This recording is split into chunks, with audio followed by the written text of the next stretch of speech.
Shabbat Shalom. Our scripture reading for today is Psalms chapter 118, verses 5 through 8. I called upon Yahweh in distress. Yahweh answered me and set me in a large place. Yahweh is on my side. I will not fear. What can man do unto me? Yahweh taketh my part with them that help me. Therefore shall I see my desire upon them that hate me.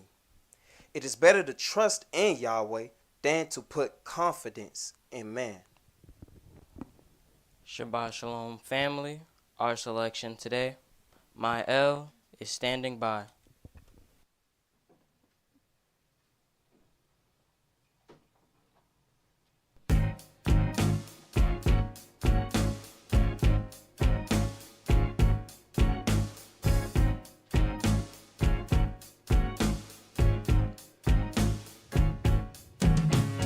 Everywhere you go, there is trouble. There is trouble. Everywhere you go, there is strife. There is strife. Everywhere you go, there is something that worries you. But remember,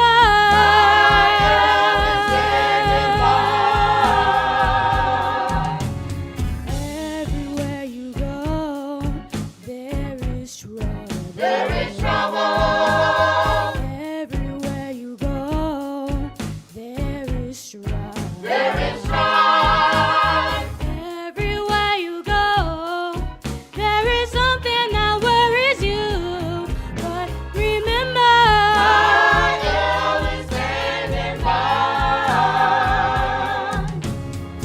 Yah is standing by.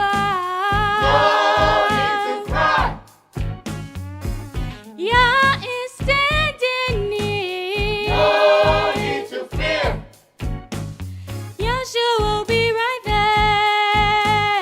He's there. everywhere. Oh, he'll roll your dark clouds away. Yeah. Hear you when you pray. Oh yes. Hear you when you call. Yeah. Catch you before you fall. Oh yes. Yahshua is my friend. Yeah. He'll be there till the end. So remember, Standing by. oh, Yah is standing by. No need to cry. Yah is standing near. No need to fear. Yahshua will be right He's there. everywhere. Oh, he'll roll your dark clouds away. Yeah. Hear you when you pray. Oh yes. Hear you when you call. Yeah. Catch you before you fall. Oh yes. Yahshua is my friend. Yeah. He'll be there till the end. So remember, Standing by. yeah, remember, Standing by. yes, remember, Standing by.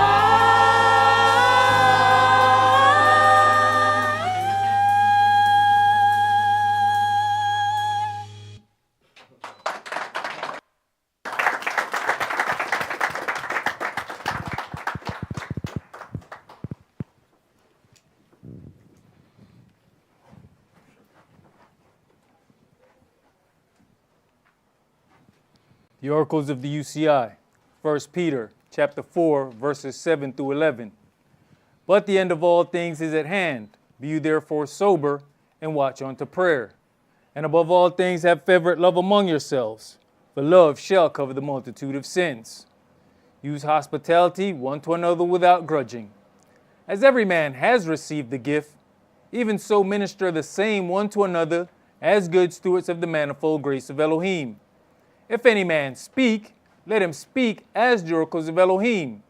If any man minister, let him do it as of the ability which Elohim gives, that Elohim in all things may be glorified through Yahshua the Mashiach, to whom be praise and dominion forever and ever. Amen. Ephesians chapter 4, verses 29 through chapter 5 and verse 4. Let no corrupt communication proceed out of your mouth, but that which is good to the use of edifying, that it may minister grace unto the hearers. And grieve not the Holy Spirit of Elohim, whereby you're sealed until the day of redemption. Let all bitterness and wrath and anger and clamor and evil speaking be put away from you with all malice.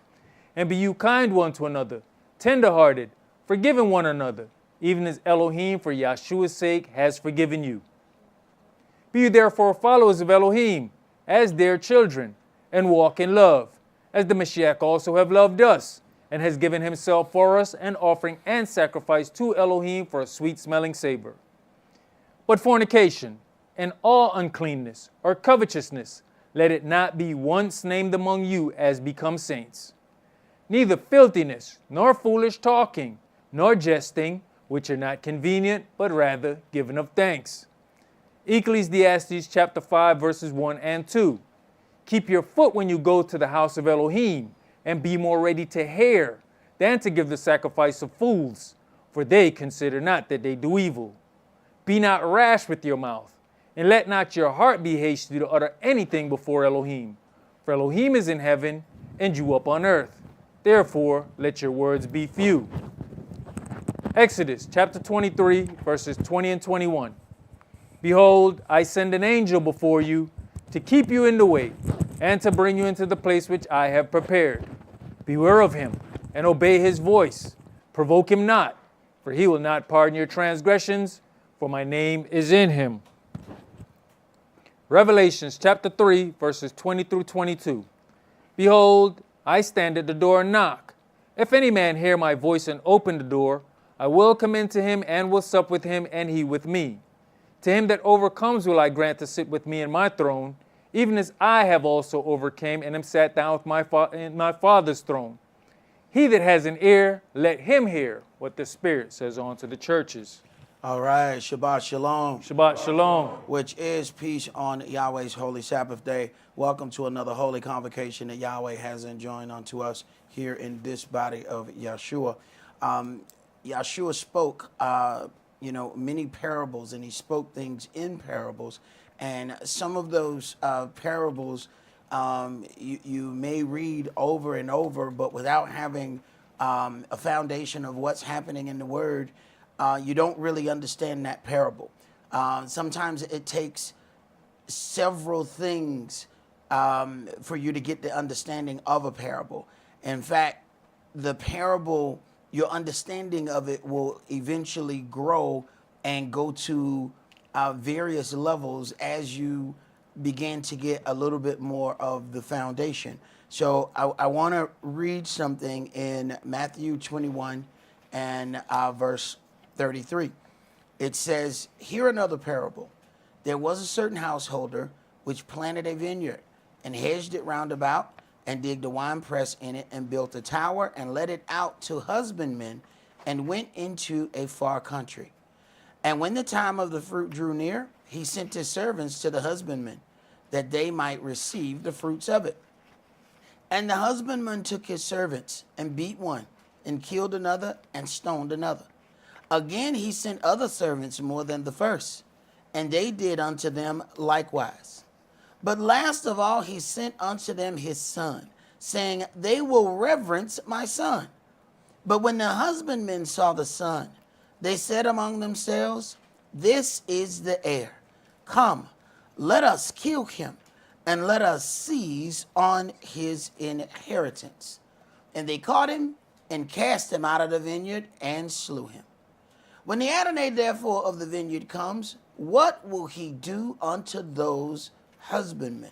So we have a very long process of what's happening here. When we even deal with Yahweh's land, various people among the earth have had possession of that land. So when we talk about this is the heir. When we talk about heritage, this is something that is left, whether it be land, whether it be money, What is the heritage? What is left? These husbandmen said that they wanted to kill the heir so that they could seize on his inheritance. So that starts off as maybe a simple plan, but the plan gets more intricate. So intricate that you will be in the midst of the plan and not understand that the plan is even going. So let's go to the beginning here. We're going to go to Genesis chapter 3. Because there are things that are taking place right before our eyes, and we are unaware that these plans are being put into full motion. Genesis chapter 3, and we're going to read verses 9 through 24. And Yahweh Elohim called unto Adam and said unto him, Where are you? And he said, I heard your voice in the garden, and I was afraid, because I was naked, and I hid myself. Now, we have been going over some things here, and one of the things that we were discussing about separation is fear causes it. As soon as he is afraid, there's a separation between him and his Elohim. And we have been taught to fear things, first of all, in the incorrect way. There's the fear that brings forth respect, and then there's the fear that causes you to take off running. Now, we've also read here lately in Sabbath's past that it was also part of our curse, that even a shaking leaf will cause you to flee. So now we have a situation. So we have to deal with the part of the curse that causes us the fear, the part of unbelief that causes us to fear, then the things that we were taught. It was specifically put in us to fear. The whole reason why the slave was left hanging on the tree was to put forth fear in everybody who watched. If you don't do what we tell you to do, that's going to happen to you. The very methods are taking place today when they shoot an unarmed black man in the street. They purposely leave the body uncovered for hours, saying that there must be an investigation. They are leaving that body there. It is to bring forth fear. So now we have not only fear, but we have fears that we need to put in their right place. It's not that we are not supposed to have any fear. The fear is supposed to be put in its rightful place. So having that fear misplaced is also a tactic of the adversary. Go ahead. Verse 11. And he said, Who told you that you was naked? Have you eaten of the tree whereof I commanded you that you should not eat? Mm-hmm. And so through their so-called getting of education, it is so interesting that people think that they gain more knowledge, and then the knowledge makes them so great that they're separating. No, this knowledge has made them so foul that they have to separate from their Elohim. But see, in their eyes, they were growing, brain-wise. They were growing intelligently. This so-called intelligent growth has already caused a separation from Elohim, and he hadn't even got there yet. It was separation from him before he arrived. He has not even decreed a separation yet. Mm-hmm. The separation has happened before a separation was decreed. Go ahead. And the man said, The woman whom you gave to be with me, she gave me of the tree, and I did eat. Another separation. First, they all together as one in the act. But once the crap hit the fan, now it's the other one. Wait a minute, I thought y'all was one. Well, we two when punishment happened. Go ahead. And Yahweh Elohim said unto the woman, What is this that you have done? And the woman said, The serpent beguiled me, and I did eat. And Yahweh Elohim said unto the serpent, because you have done this, you are cursed above all cattle, and above every beast of the field. Upon your belly shall you go, and thus shall you eat all the days of your life. And I'll put enmity between you and the woman, and between your seed and her seed. It shall bruise your head, and you shall bruise his heel. In other words, now there's going to be separation between you and the woman. I'm going to make the woman have disgust and loathing for you. And it is automatically, you pull out a serpent, and 9 out of 10 women done just left the room. Right away. You know, you didn't have to explain what kind of snake it was. No, see, this kind of snake is not poisonous. You know how most women gonna figure that out? Across the street. They're gonna be listening to you talk across the street when the snake come out. He said, I'm automatically gonna cause this. So more separation here. Okay, go ahead. You know, Elder, when you look at it, the man was asked the question, the woman was asked the question, the serpent was just given the punishment. Yep. You didn't get no question. On to the woman he said, I'll greatly multiply your sorrow and your conception. In sorrow you shall bring forth children, and your desire shall be to your husband, and he shall rule over you. And on to Adam he said. Now, this is now given to the woman as a protection. See, now what people have an issue with is the issue of protection. He said, unto the woman, I will greatly multiply your sorrow and your conception. So, childbirth wasn't supposed to be difficult at all. Then, your desire shall be to your husband, and he shall rule over you. What is that for? So that he can protect you. He wasn't deceived, he made a decision.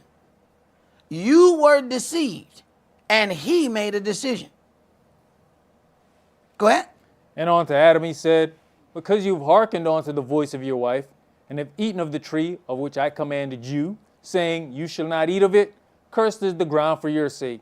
In sorrow shall you eat of it all the days of your life. Thorns also and thistles shall it bring forth to you, and you shall eat the herb of the field. In the sweat of your face shall you eat bread, till you return unto the ground. For out of it was you taken, for dust you are, and unto dust shall you return. So then he has to now give an instruction on burial. There was no reason to talk about burial if there wasn't going to be any death.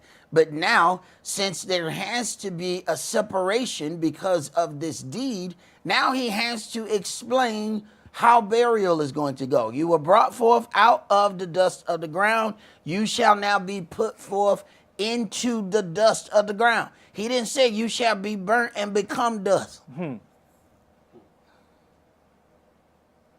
See, this is where we start to get other people's culture and mixing it with our own. Yahweh has the culture of how, and I don't care what so-called ethnicity or nationality or whatever they want to say. They come from man, and man was brought forth out of the dust of the ground. Man is supposed to return back to from whence he came. Go ahead. And Adam called his wife's name Eve, because she was the mother of all living. On to Adam also and to his wife did Yahweh Elohim make coats of skins and clothe them. And Yahweh Elohim said, so they have lost the innocency of their childhood.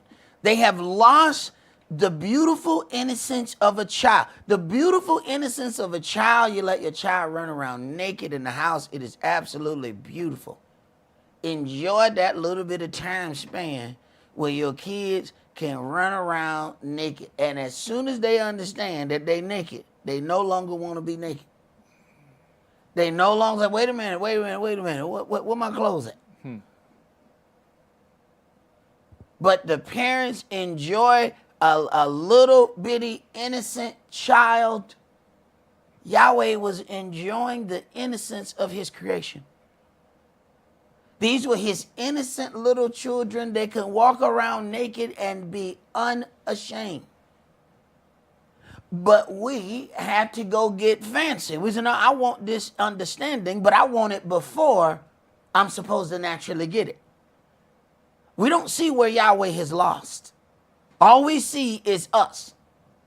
We don't see that he didn't get, when a newborn baby comes, it is a real bonding experience to be completely bare chest and to lay the unclothed baby on your skin. It is absolutely beautiful bonding. That's been taken away from Yahweh. He no longer has the ability to do that because we decided to listen to somebody else, which automatically ended the period of innocency. Now they have to put clothes on. He lost that. We never considered that he lost anything. We always talking about what we lost. He lost the innocence of his children. Go ahead. And Yahweh Elohim said, behold, the man is become as one of us to know good and evil. Now I got to deal with him differently. I could deal with him as a child when he was okay being a child. He's now not okay being a child. That is gone from me. I have to now change how I deal with him. I wasn't ready to. I wasn't ready to change how I dealt with my child. But I don't have a choice now. Go ahead. And now, lest he put forth his hand and take also of the tree of life and eat and live forever. Therefore Yahweh Elohim sent him forth from the Garden of Eden to till. Now he got to go. Now he got to go. Now, here's the thing. Eden was created for him. This is not a place that, see, we have this mindset that we grow up and we move out. No. That place we come from supposed to become somebody's. Where you going? Whose is this? I didn't build this for me. You didn't think I was gonna live here. I live somewhere way better than this. I did, this was your paradise. You know what I'm saying? I'm helping put together a paradise for you, and then I'm leaving. You're not supposed to leave, I'm supposed to leave. Where the hell you going?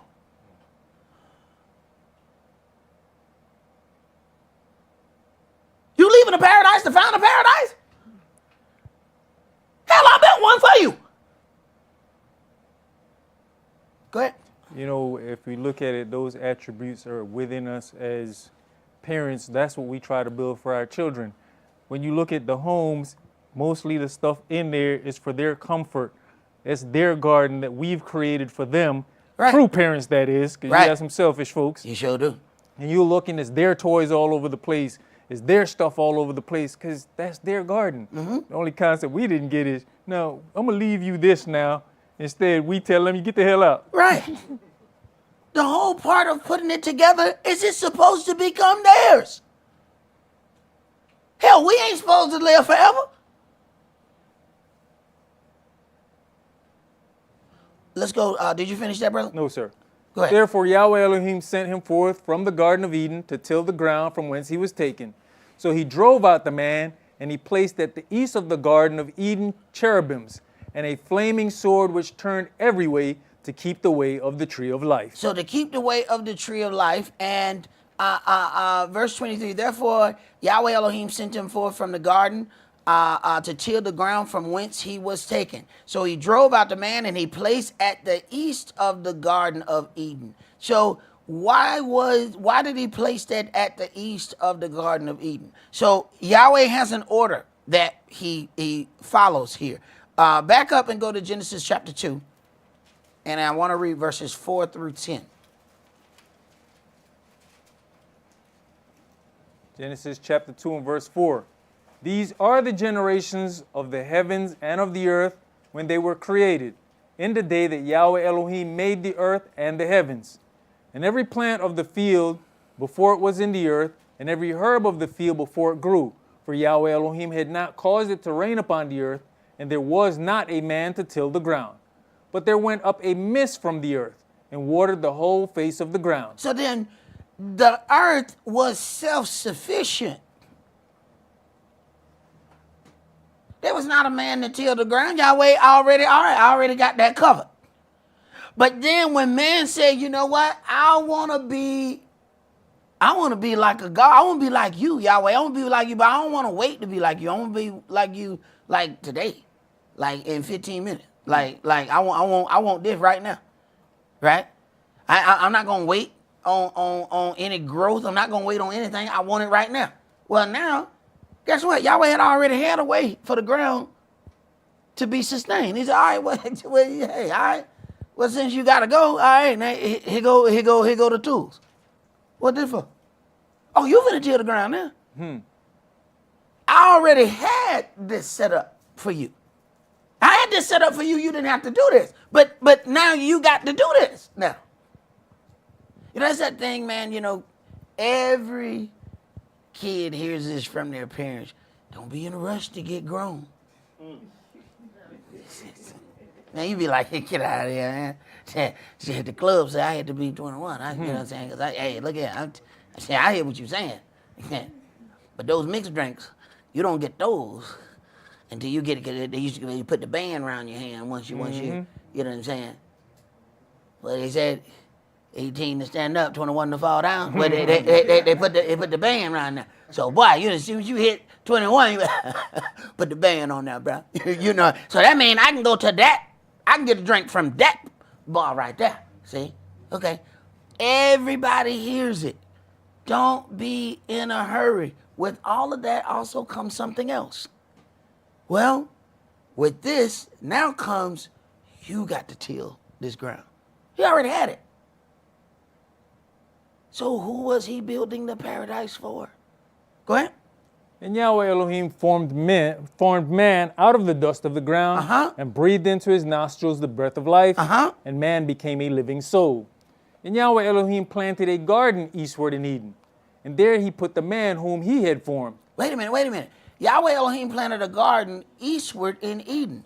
Wait a minute. So when he put the flaming sword, he put it in the east. So then there's something connected to the east that Yahweh keeps dealing with. Keep going.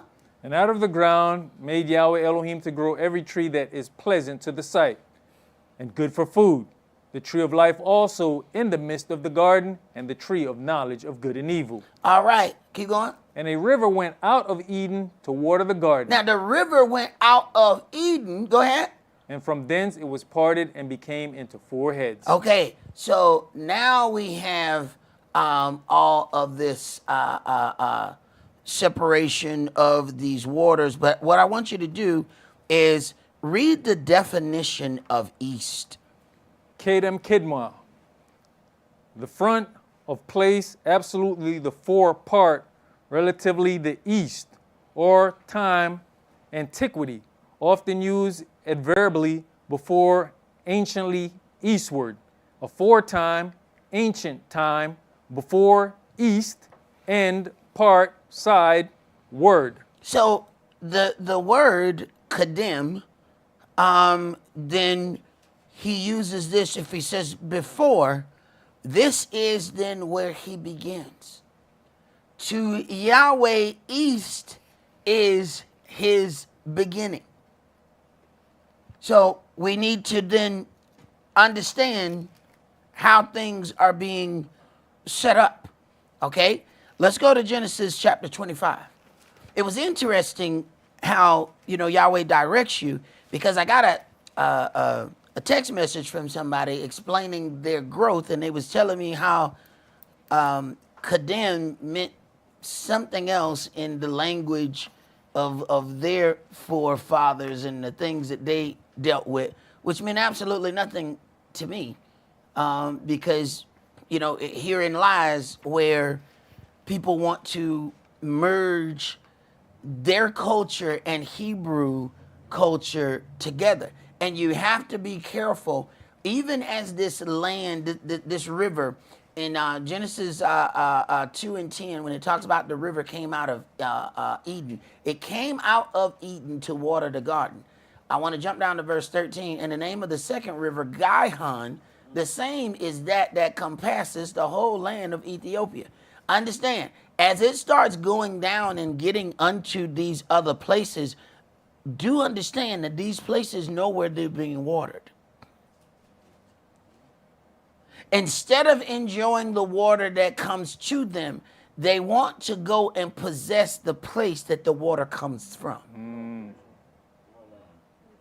You just don't know that you come from living water, so you giving it away. Okay, let's go to Genesis chapter 25 now, and I want you to read verses 1 through 6. See, when you don't know the value of something,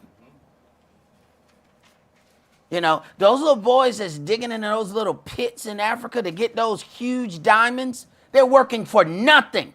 They don't know the value of that. They coming out of there with a diamond. The size of one of those diamonds should feed them and all of their village for the rest of their lives. Instead, they will be back in that insanely unsafe pit in about 30 more minutes. They will deliver this $1 million diamond to somebody, get about a quarter, and go right back to work. The system was designed that they will never know the value of what it is they are harvesting. That keeps them working. Genesis chapter 25 and verses 1 through 6. Then again, Abraham took a wife, and her name was Keturah. And she bare him Zimran. Now, pay attention as we go through these things, because a lot of times when we're dealing with the sons of Abraham, we deal with Ishmael and Esau. All right? Understand, there's a whole list of sons right here that come from Abraham. Go ahead. And she bare him Zimran, and Yokshan, and Medan, and Midian. Stop. Moshe married a Midianite woman.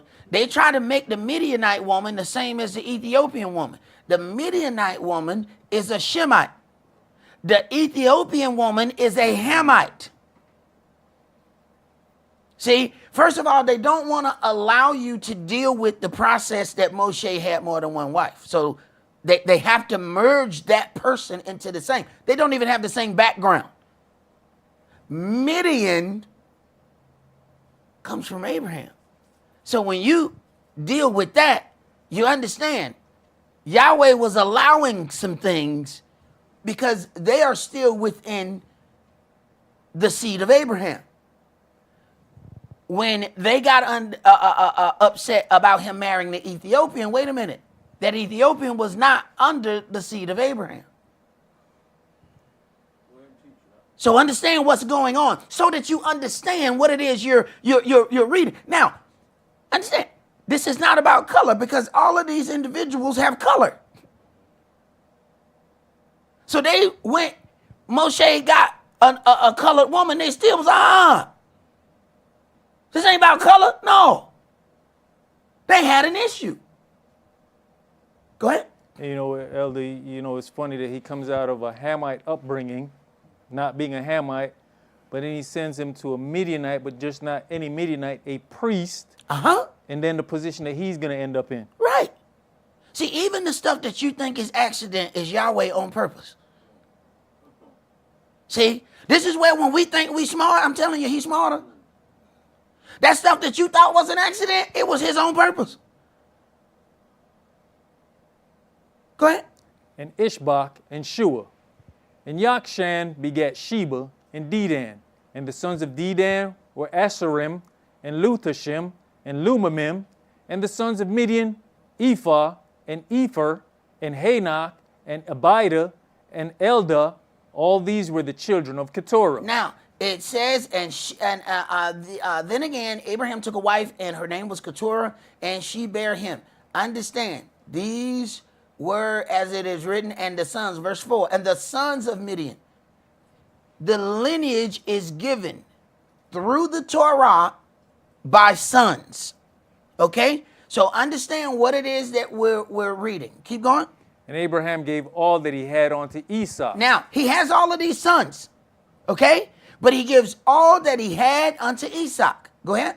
But unto the sons of the concubines, which Abraham had, Abraham gave gifts and sent them away from Esau his son, while he yet lived, eastward onto the east country. Wait a minute. So this one son that he has set, and Yahweh has set for a special a part in his whole story. No, he has to stay eastward.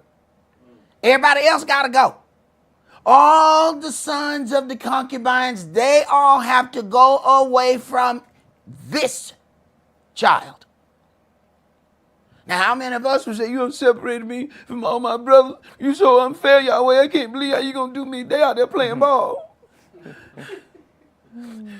They playing sideline ball. They tackling each other. I'm in here learning.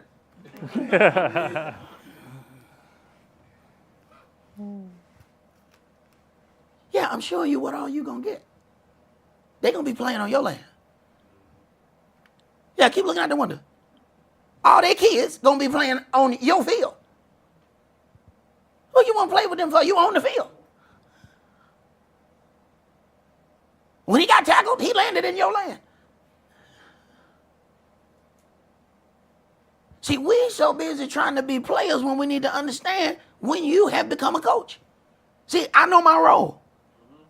I'm not running out on the field. I am not a player. I am a coach. Ain't nothing worse than a coach who think, you know what? I can still do this. Call 911 and keep your finger on that other one because he about to kill himself. No. I know my role. I'm not running up and down no court. I'm not running up and down no field. I am not a player. At a point, your expertise then makes you a good coach where you can then get a younger individual who has all the physical gifts and you can help them hone in on those physical gifts. But don't at damn time believe that you can get out there and do that. You know how to do it. But I don't advise you to try to do it. I tell people all the time, I know what needs to be done. That don't mean I know how to do it. I walk up to brothers all the time. No. I tell you what, put that down, do this, such and such. I said, man, that was brilliant. Priest, can you do it? Hell no, I can't do it. You figure out what the hell I just said. I can't do that. No, that's what my expertise in right there. See, I know my lane. Ain't nothing worse than veering off into a lane that's not yours. That's not my lane right here. This is my lane. And I'm staying in my lane. See, when you veer into somebody else's lane, that's when accidents happen. That's their lane. Go ahead, Bruce. That was it. That was it. Oh yeah. Go to chapter 46. Genesis chapter 46.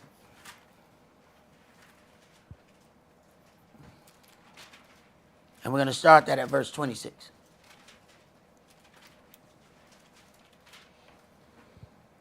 Verse 26. All the souls that came with Jacob into Egypt, which came out of his loins, besides Jacob's sons' wives, all the souls were 66. And the sons of Joseph, which were born him in Egypt, were 2 souls.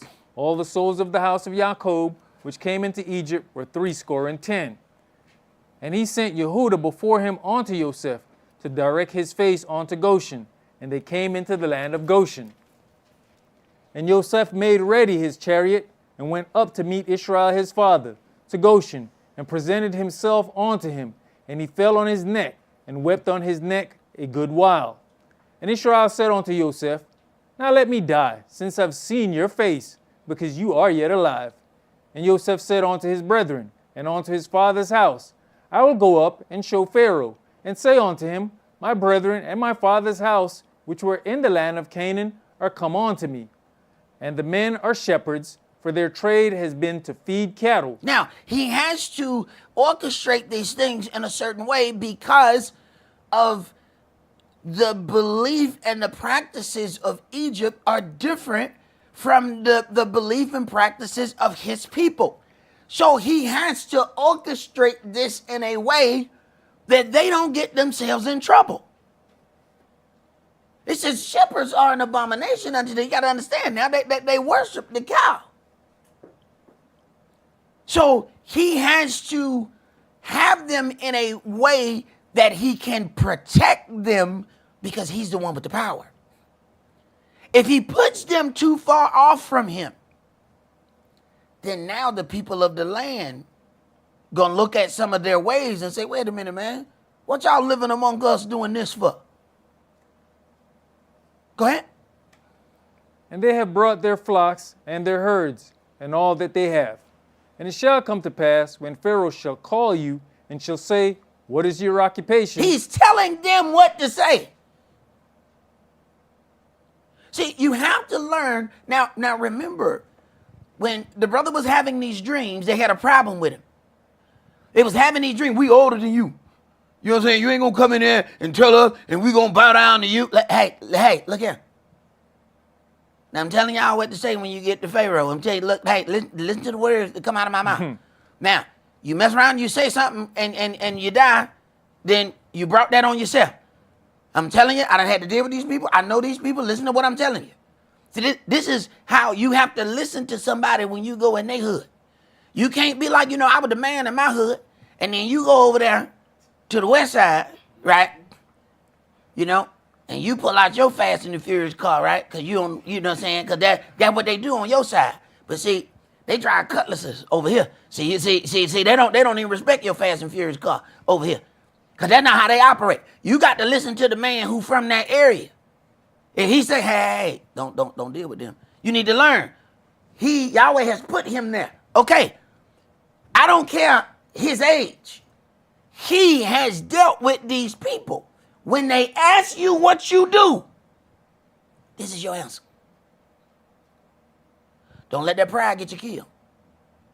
I looked at a thing where a guy was in prison, and he was a young guy, muscle bound, and he said he ended up getting in a cell with an older guy, and he told the old guy, hey man, go on and get up on that top bunk. Old guy said, hey man, I can't get on that top bunk. Man, you younger. You more able.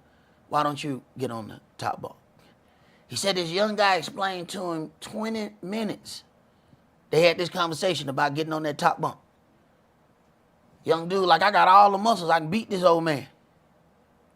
He said the old man convinced him get on that top bunk. He got on the top bunk. Him and the old man still talked all night. Went to go eat with the old man. Old man said everybody kept looking at him as he walking with the old man. So he like, oh man, did this dude gay or something? Why everybody keep looking at me? Mm-hmm. Then, after chow, he finna get ready to go back to the cell. He said, the old man said, where you going? He said, I'm going back to the cell. He said, no. Don't go to the cell. Come to the yard with me. He said, all right. Went to the yard with the old man. The old man clapped his hands a couple times. 30 Muslims lined up. That dude was the imam. He said, if I got on that top bunk, you were going to die that night.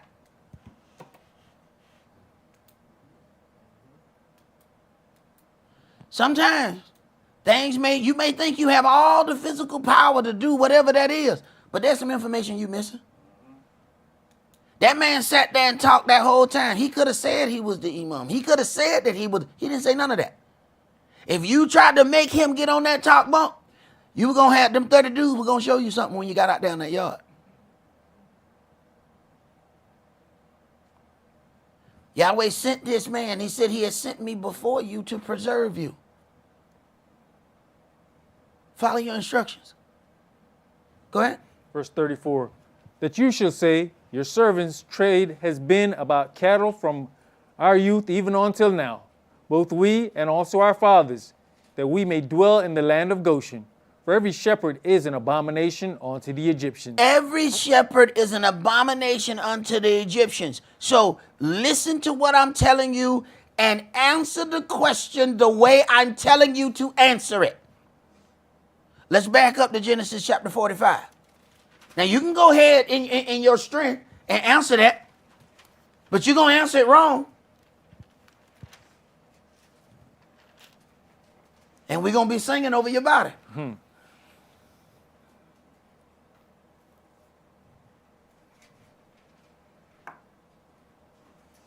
Genesis 45, and let's read verses 1 through 11. Then Joseph could not refrain himself before all them that stood by him. And he cried, cause every man to go out from me. And there stood no man with him, while Joseph made himself known unto his brethren. And he wept aloud. And the Egyptians and the house of Pharaoh heard. And Joseph said unto his brethren, I am Joseph. Does my father yet live? And his brethren could not answer him, for they were troubled at his presence. Right. So then here you have this Shemite Joseph is posing as an Egyptian, and his own brothers are not able to recognize that he is their brother. Go ahead. And Joseph said unto his brethren, Come near to me, I pray you. And they came near. And he said, I am Joseph, your brother, whom you sold into Egypt. So if an Egyptian or an Ethiopian wanted to claim the heritage of Israel, it would be an easier claim for them. You understand? Because they look so much alike that even the brothers are not able to figure this out. But when other people need to attempt to become Israel, a bigger scheme has to be concocted. All right, go ahead. Now therefore be not grieved, nor angry with yourselves, that you sold me hither. For Elohim did send me before you to preserve life. Right. He sent me here to preserve your life and use your issue with me to send me there. Go ahead. For these 2 years has the famine been in the land, and yet there are 5 years, in the which there shall neither be airing nor harvest. Right. You remember them dreams I was telling y'all, and y'all kept telling me I was crazy and y'all were going to beat me to death? You remember them? Here they go. Ask me how I know it's still 5 more years. Ask me how I know. Come on, go ahead. I dare you. I double dog dare you. Come on. Come on. Come on, Cletus. Ask me. Right. Go ahead. And Elohim sent me before you to preserve you a posterity in the land, and to save your lives by a great deliverance. So now it was not you that sent me hither, but Elohim. And he has made me a father to Pharaoh. Right. It was not you that sent me. He used you. He used your hatred against me to put me in the place where I'm supposed to be. You would number my ticket. Go ahead. And master of all his house, and a ruler throughout all the land of Egypt. Haste you, and go up to my father, and say unto him, Thus says your son Joseph, Elohim has made me master of all Egypt. Come down unto me, tarry you not, and you shall dwell in the land of Goshen, and you shall be near unto me. Wait a minute, you need to dwell in the land of Goshen, so you're going to be near me. See, I got to be near Pharaoh. Yahweh has put me in this power. He's given me this understanding. This is what Pharaoh needs. So I got to be near him. But I need you to be close enough that I can protect you. Go ahead. You and your children, and your children's children, and your flocks, and your herds, and all that you have. And there will I nourish you. For yet there are 5 years of famine, lest you and your household and all that you have come to poverty. Exactly, because you do not want to be in a strange land and they handing out rations. You do understand you're going to be the last one to eat every time, right? If you eat it all. See, it's one thing to let a stranger be in your neighborhood when there's plenty. When a stranger comes into your neighborhood and there's not enough for the neighborhood, I can tell you who ain't going to eat. You need to be near me. Let me get you to read from the next graphic there. Goshen, from Brown's Driver Briggs, Goshen equals drawing near. A region in northern Egypt, east of the lower Nile. Now, it's interesting how it ends up being placed, because he still has to be near Pharaoh. But Yahweh is also dealing with some other stuff. East of the lower Nile. Go ahead. Where the children of Israel lived from the time of Yosef to the time of Moshe. A district in southern Palestine between Gaza and Gibeon. All right. Go to the next graphic and read. There's another writing on Goshen? Go ahead. Goshen. Goshen was the most eastern district of Lower Egypt and the frontier of that country and Arabia, not far from the Arabian Gulf and lying next to Canaan.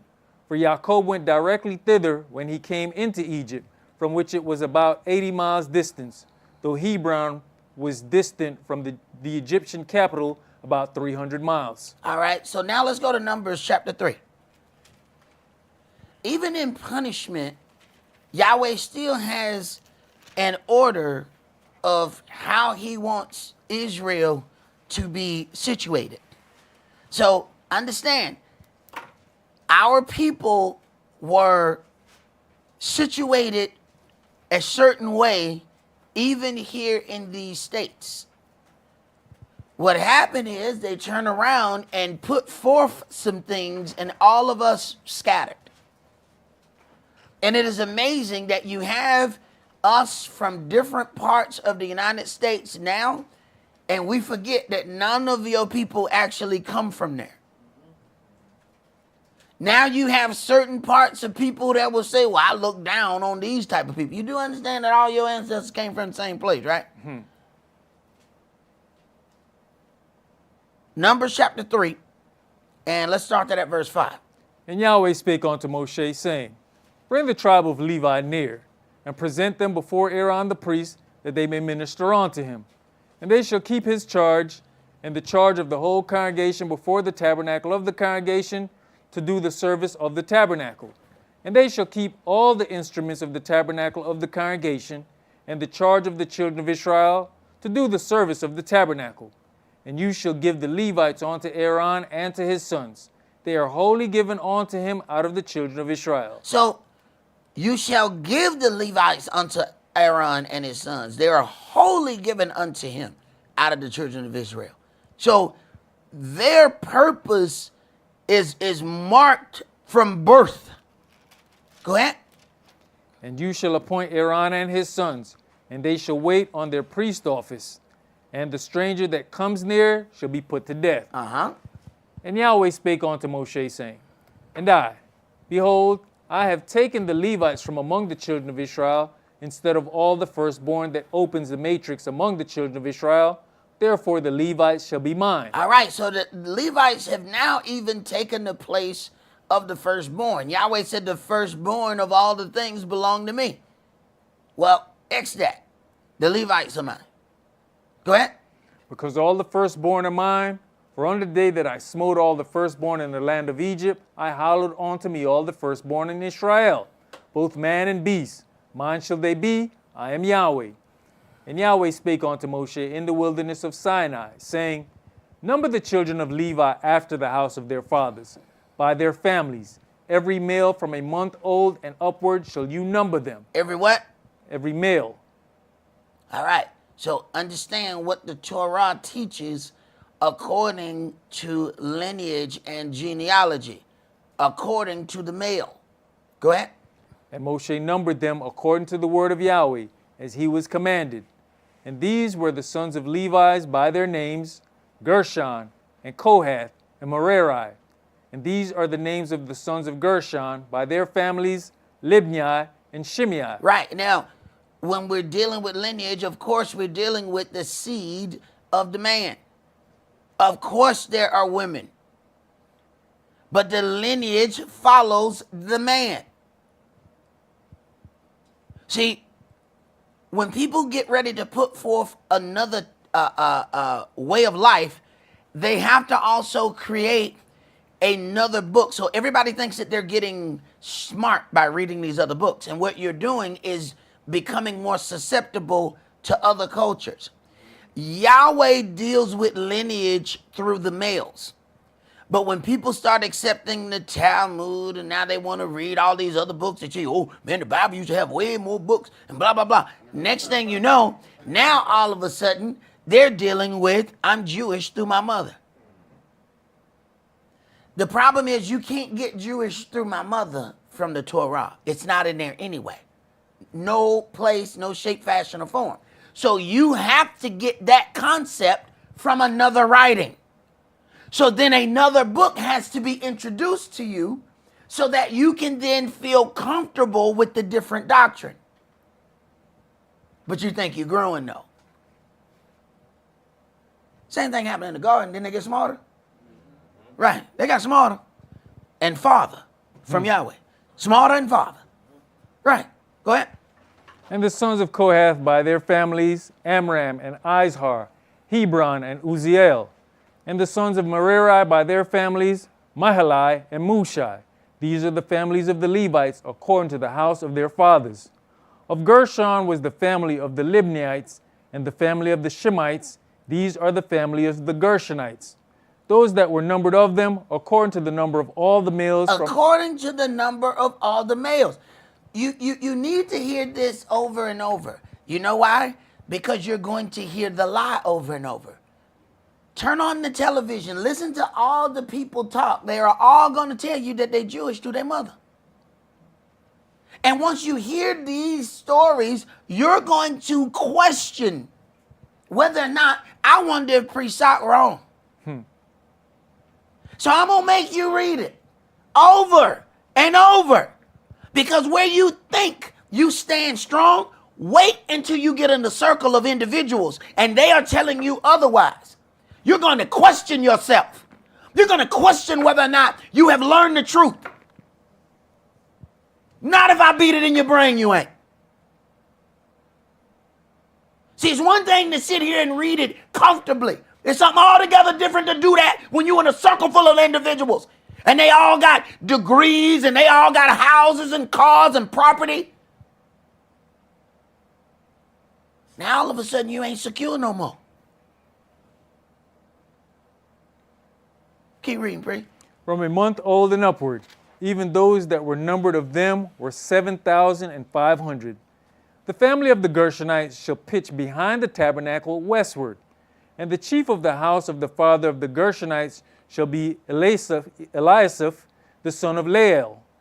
And the charge of the sons of Gershon is the tabernacle of the congregation, and the charge of the sons of Gershon in the tabernacle of the congregation shall be the tabernacle and the tent, the covering thereof, and the hangings for the door of the tabernacle of the congregation. Now, when you look at these priests who had duties, and you're gonna see a visual of that as we go to the next graphic. You're gonna see how the people who had duties around the tabernacle were placed around the tabernacle so that they are always close to do the work.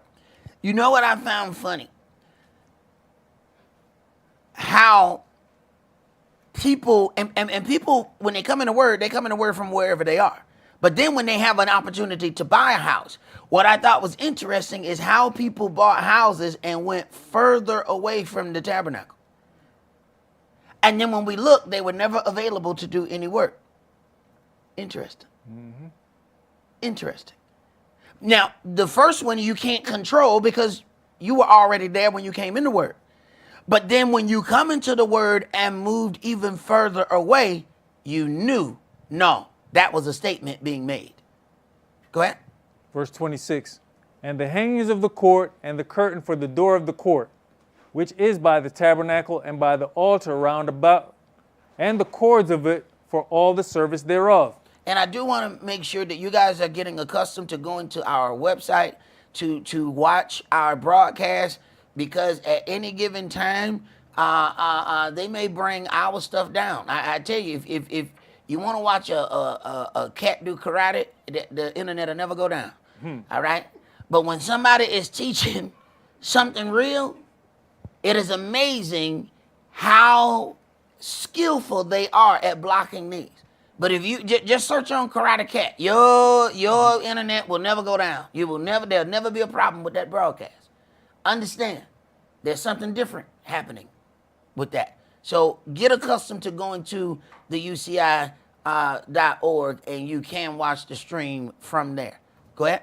And of Kohath was the family of the Amramites, and the family of the Izaharites, and the family of the Hebronites, and the family of the Uzzielites. These are the families of the Kohathites.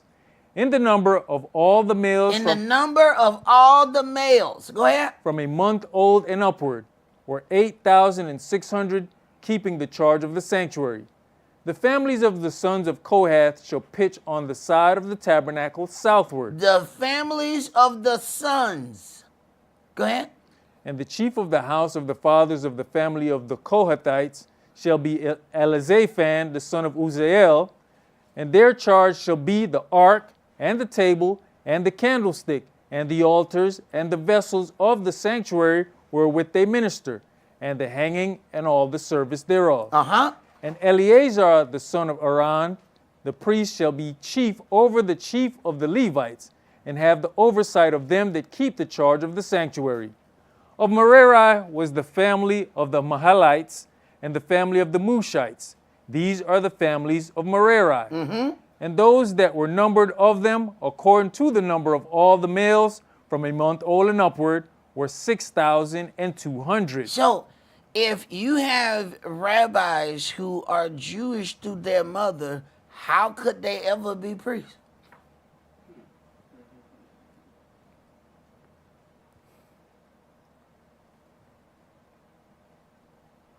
I'm asking you the question that you should ask when you get in that situation. How is that so? When the priesthood is passed down, all of the authority is passed down. All the duty is passed down through the sons. Tell me how you be Jewish through your mother, and how do you have any authority? Because I ain't read nobody mama in here yet. I ain't read nobody mama in here yet, and we're talking about duties and responsibilities. Tell me where your mama and them. I keep looking for your mama and them. I don't see your mama and them. Where they at? Go ahead. And the chief of the house of the father of the families of Merari was Zuriel, the son of Abihail. All I see is sons, over and over again. Go ahead. These shall pitch on the side of the tabernacle northward.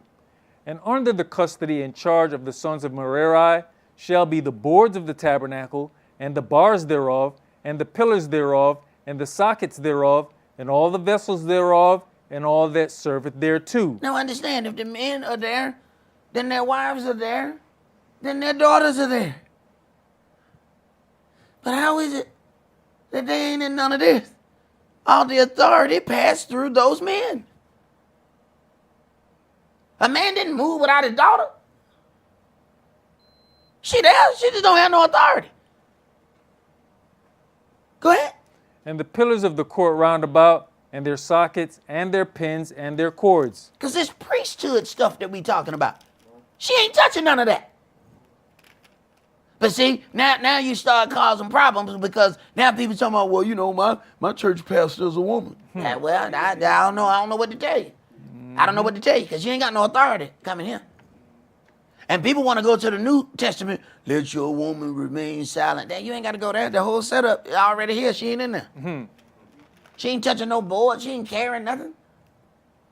What is wrong with you? You think you got to get the New Testament to set that up? Go ahead.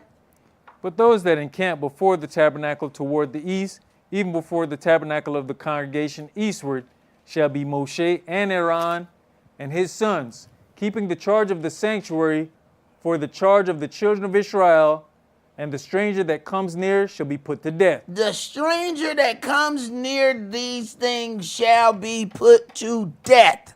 Go ahead. All that were numbered of the Levites. Now, if you go there, then okay, any of the stranger that comes near shall be put to death. Now, the strangers who have then come upon have to then orchestrate a way that they can get near here.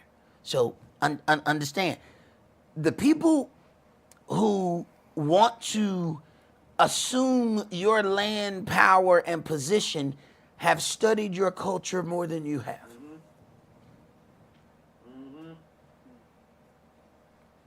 So while you partying and BSing, they are constructing a way to claim squatters' rights on your land. Now, it's all funny. Lately, I've seen this law. Oh, they now have a law that goes against the squatters, which is interesting, because for the first couple hundred years, the Gentiles were all the squatters. Now there's a law against squatting. What happened? Black people found out. Now, in every one of those news posts, they showed you some black people who were being all rude and taking the nice people's house. Yet you have whole communities in Forsyth County, in Alpharetta, all of these, but that was all black. They came in, ran up. They said one person did something, never proved it, ran the entire town out. Now, all those houses are owned by Gentiles. Yet you go back in the paperwork, there is no sale. There is no transfer of title where the black people sold it to the white people. You just see all black families, and all of a sudden, new titles pop up. And then it goes white from that point. The $1 million homes. They were taken.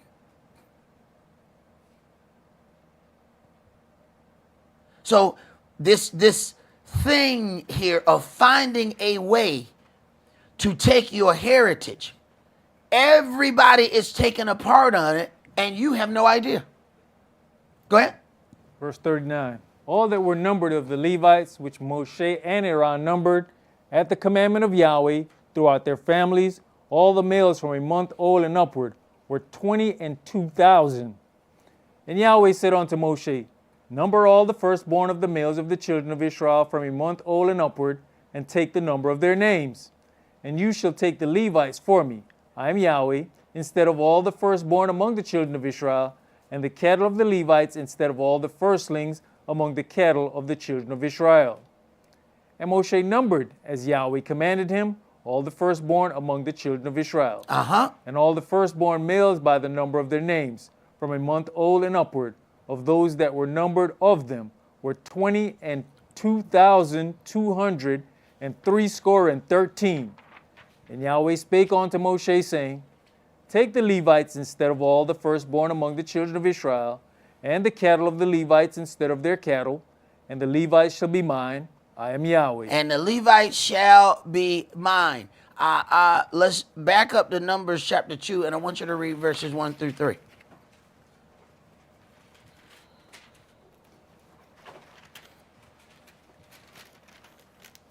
Numbers chapter 2 and verse 1. And Yahweh spake unto Moshe and unto Aaron, saying, every man of the children of Israel shall pitch by his own standard, with the ensign of their father's house. Wait a minute. Every man of the children of Israel shall pitch by his own standard with the inside of their father's house. He ain't said, now look, now you Jews by your mama. Now go see where your mama and them is, and I need you to stand by your mama and them. Now, people say that they believe in the Torah. You do understand that the first 5 books are the Torah. This is Torah. This is law here. How do you say that you are a part of something but go against the very law that dictates how you deal with it? Go ahead. You know, Elder, when we look at this ensign, we can just basically see the crest of your father's house, right? Right. And when you look at that graphic, you're going to see the tabernacle, then the surrounding parts are the people who have the jobs. Then you have the tribes behind that.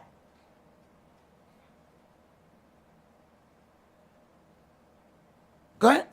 Far off about the tabernacle of the congregation shall they pitch. Now, it's interesting. You get close to the tabernacle where your job is. Now, the question is, now this is where things get interesting, because people a lot of times always want to move near their job. You know, it depends on how serious that job is, and is it a natural job or a spiritual job, which one you need to be close to. Go ahead. And on the east side toward the rising of the sun shall they of the standard of the camp of Yehudah pitch throughout their armies.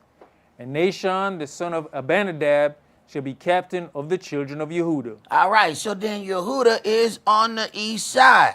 All right, let's go to Ezekiel chapter 44.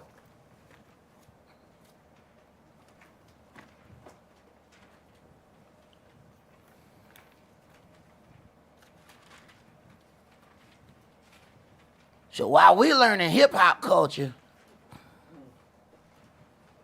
somebody else is studying ours.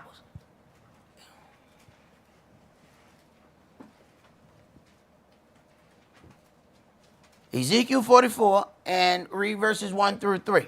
Then he brought me back the way of the gate of the outward sanctuary which looks toward the east, and it was shut. Then said Yahweh unto me, This gate shall be shut, it shall not be opened, and no man shall enter in by it, because Yahweh, the El of Israel, has entered in by it, therefore it shall be shut. Wait a minute. Yahweh came through the east gate? Oh, okay. That's interesting. Go ahead. It is for the prince. The prince, he shall sit in it to eat bread before Yahweh. He shall enter in by the way of the porch of that gate, and shall go out by the way of the same. Now, if you don't read the rest of this, you don't understand how important that is. For other people, they come into a gate and then they go out the gate in front of it. Not him. Now, he ain't going out of no other gate. He's going out the same gate he came in.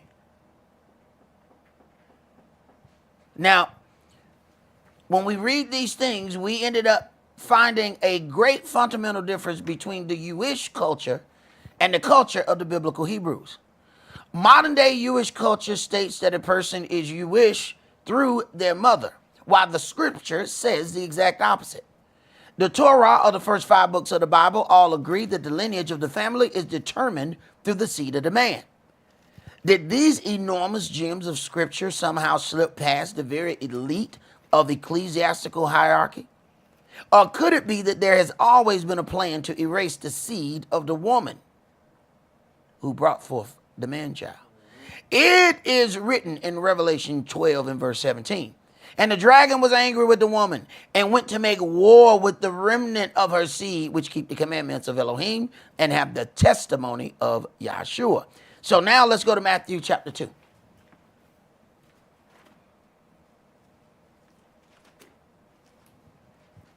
Matthew chapter 2. And we're going to read verses 13 through 18. And when they were departed, behold, the angel of the Adonai appeared to Joseph in a dream, saying, Arise, and take you the young child and his mother, and flee into Egypt. And be you there until I bring you word. For Herod will seek the young child to destroy him. So Herod, when we get into a little bit more, understanding of who and what Herod is, he is seeking this child to destroy him. The child then hides in Egypt amongst Hamites, among Africans. So Yahshua was hid as a child amongst Africans, or Egypt also among Ethiopians. Okay, go ahead. When he arose, he took the young child and his mother by night and departed into Egypt, and was there until the death of Herod, that it might be fulfilled which was spoken of the Adonai by the prophet, saying, Out of Egypt have I called my son.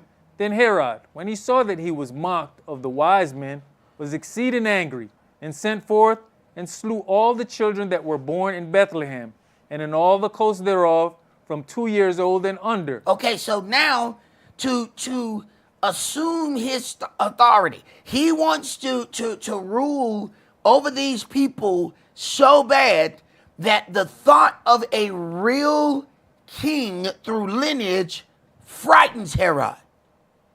So he orders everything in that age group, male, to be killed. Will somebody tell me why they didn't kill the little girl? Since if you're Jewish, do your mama?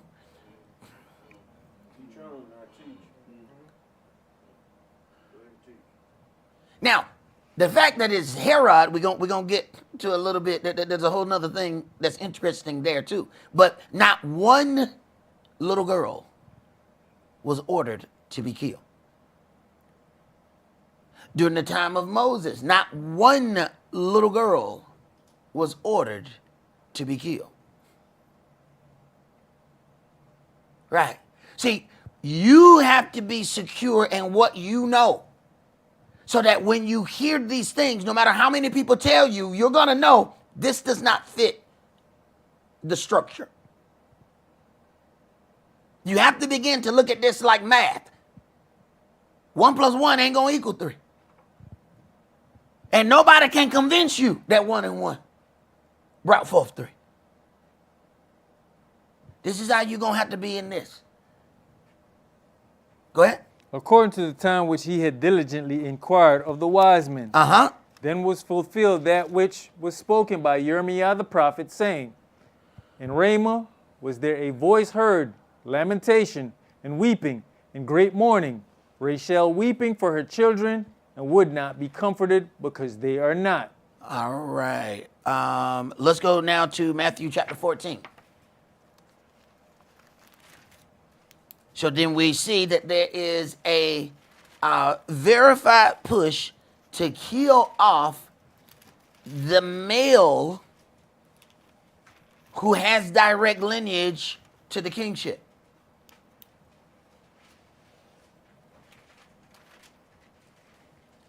Matthew chapter 14, and I want you to read verses 1 through 10. At that time Herod the governor heard of the fame of Yahshua, and said unto his servants, This is Johanan the Baptist. He is risen from the dead, and therefore mighty works do show forth themselves in him. For Herod had laid hold on Johanan, and bound him, and put him in prison for Herodias' sake, his brother Philip's wife. For Johanan said unto him, It is not lawful for you to have her. And when he would have put him to death, he feared the multitude, because they counted him as a prophet. So understand the kind of individual who Herod is. You know, you speak against his situation here, and he wants to automatically have him killed. But to Herod and powers that be, these unions are more than what we think they are. See, we think that these people are marrying because they are in love. You don't really understand what's happening here. See, it's important that you might know, or might want to know, why somebody is interested in you. See, if you don't know who and what you are, you don't understand how attractive you may be to other individuals. Keep going. But when Herod's birthday was kept, the daughter of Herodias danced before them and pleased Herod, whereupon he promised with an oath to give her whatsoever she would ask. And she, being before instructed of her mother, said, Give me here Johanan Baptist's head and a charger. And the king was sorry. Nevertheless, for the oath's sake, and them which sat with him at meat, he commanded it to be given her. And he sent and beheaded Johanan in the prison. Now, so this man has gotten beheaded, and it was all because he spoke concerning this marriage. So I want you to, as you guys go to the next graphic, I want you to read some things on Herod. Herod, born 73 BCE, died between March, April 4 BCE. Jericho, Judea, was the Roman appointed king of Judea. Roman appointed king. Go ahead. Between 37 to 4 BCE, who built many fortresses, aqueducts, theaters, and other public buildings. All right. So then when you have people over there slamming their head on the Wailing Wall and things of that nature, you understand why the monuments are so important to certain individuals. We know that that's a fort. We know that that's not any wall of the temple, but people will try to tell you that it is. Why is that even a thing?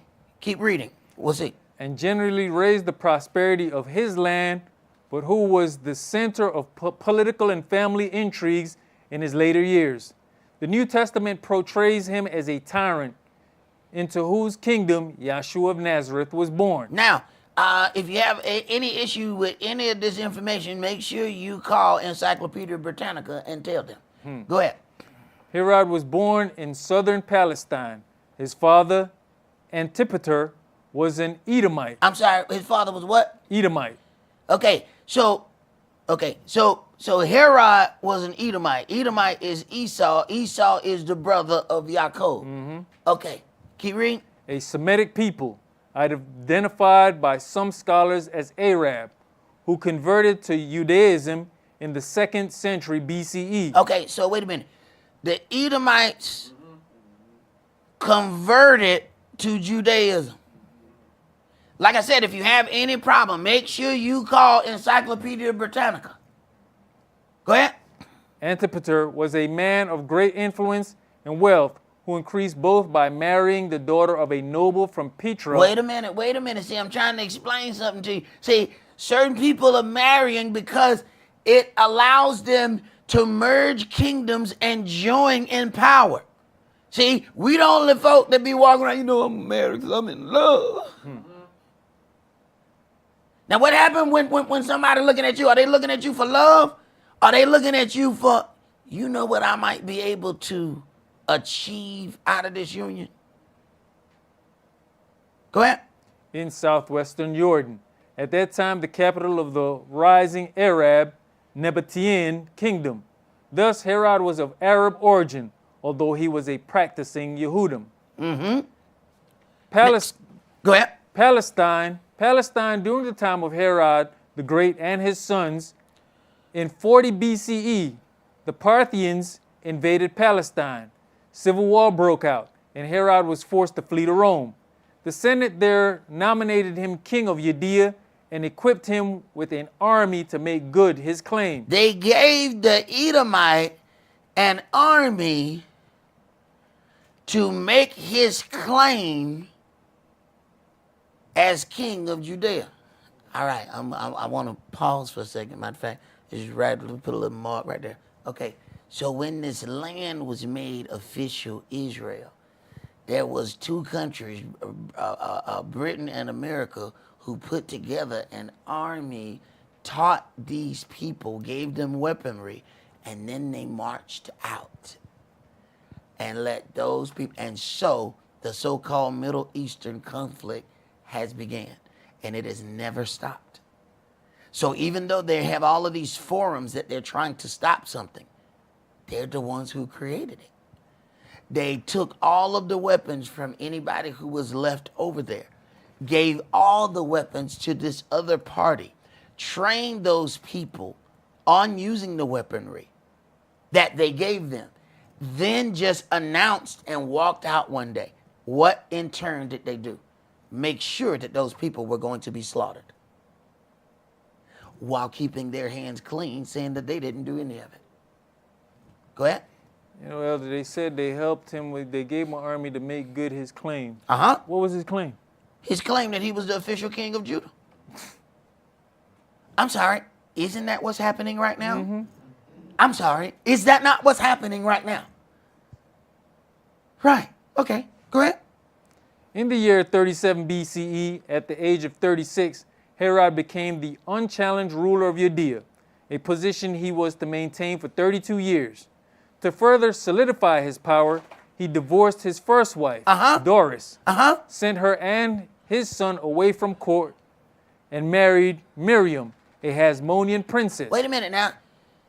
He divorced this woman and married this Hasmonean princess. All right, you don't know. Keep reading. We're gonna get into the Hasmonean princess.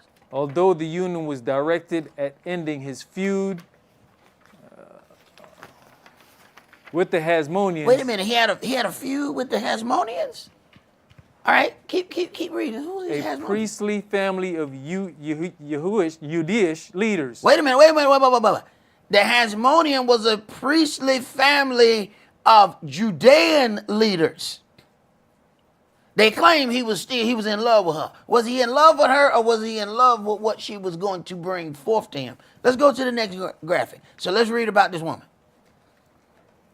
Miriam, born C57 BC, I guess. Died 29 BC.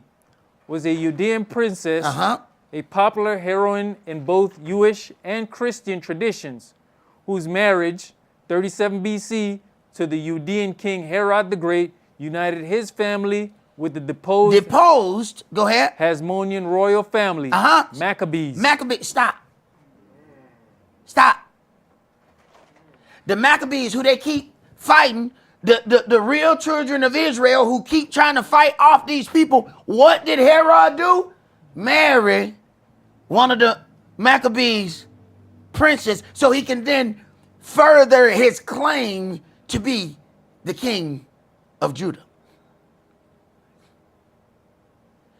There's a whole lot of things that's happening in the background and we don't understand. We think that people are doing things for love and you don't understand what's happening here. They are destroying your seed. Keep going. And help legitimize his position. After the investigation of his sister Salome and Miriam's mother, Alexandra, however, Herod had her put to death for adultery.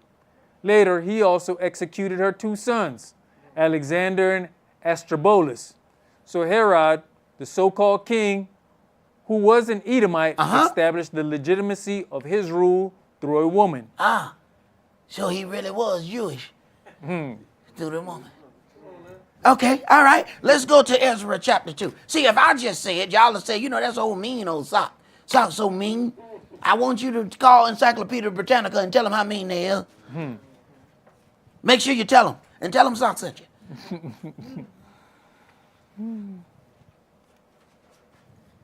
But you know, ain't that us? We can sit here and say we are who we are all day, but let a Gentile come and say it and they be like, oh my God, it was so deep. It was so deep. Been telling you that for 20 years. But no, your ear wanted to hear from somebody who you thought had authority. Romans 9 verses 1 through 5 say that they don't have authority. But they have perceived authority, so you want to hear it from them. Ezra chapter 2. And let's start that at verse 58. Okay, come on now, find it. What numbers you got up there? 5:30. Thank you.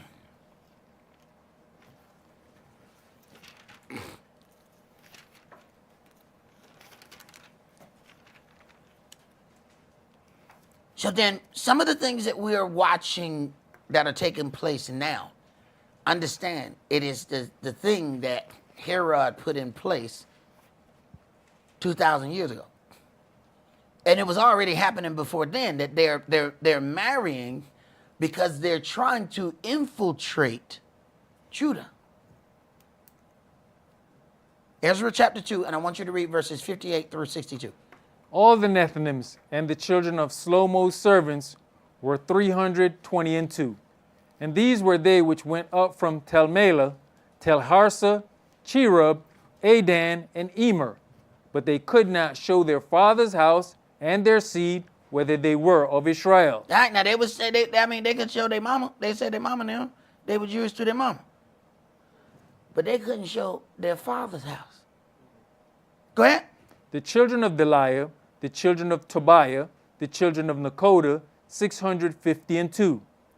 And of the children of the priests, the children of Habiah, the children of Kaz, the children of Barzillai, which took a wife of the daughters of Barzillai. Here we go. Same trick that Herod tried. Took a wife. Go ahead. The Gileadite, and was called after their name. Right. Change his name to her name. Go ahead. These sought their register among those that were reckoned by genealogy. Right. So when they went into genealogy, they didn't find your daddy. So, but they had a woman, though. So why weren't they allowed to be priests even though they could find that they were Jewish to their mama? Go ahead. But they were not found. Therefore were they, as polluted. Polluted. Go ahead.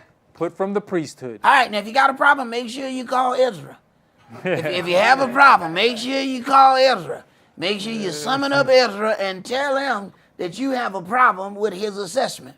Please don't bring that assessment to me. Did you finish that, brother? Yes, sir. All right. Now, I want to go to Revelation chapter 3.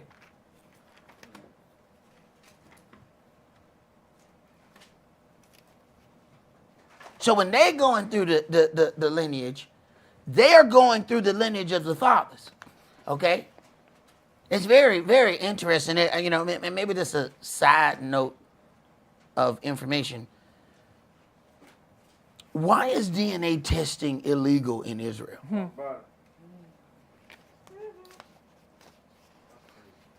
I'm just asking. I just figured maybe one of y'all knew. Because we have a great fundamental difference between what is in the Torah, what is written in the legacy of the Hebrews, and popular Jewish culture. They are completely different. They're not like slightly off. They're like one of them is going east, the other one is going west. They are not close. Go ahead, bro. I got your answer. We just read it because they afraid to be found as polluted and put from the priesthood. Hey. And if you would like to send your comments, send them to Kish. Revelation chapter 3, and we're going to read verses 7 through 13.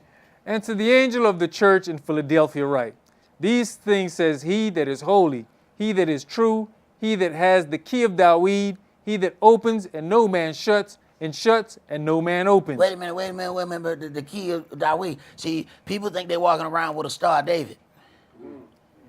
Let me tell you something. The Star of David is Yahshua. You ain't got that on your neck. Go ahead. I know your works. Behold, I've set before you an open door, and no man can shut it. For you have a little strength, and has kept my word, and have not denied my name. Behold, I'll make them of the synagogue of Satan, which say they are Yehudims, and are not. Wait a minute. Now, who are these people that he's saying is going to be pretending to be this thing, and they're not? And then he just happens to call it, a synagogue. He said, I will make them, of the synagogue of Satan. So there's a organized setup from Satan, but it's organized. It's a synagogue. Okay, it is an organized situation as far as outwardly looking. But he says there's something wrong with it. Go ahead. But do lie. Behold, I'll make them to come and worship before your feet, and to know that I have loved you. Wait a minute. So he's establishing that there's something different between the true children of Israel, and then they are these people who are pretending to be Jews.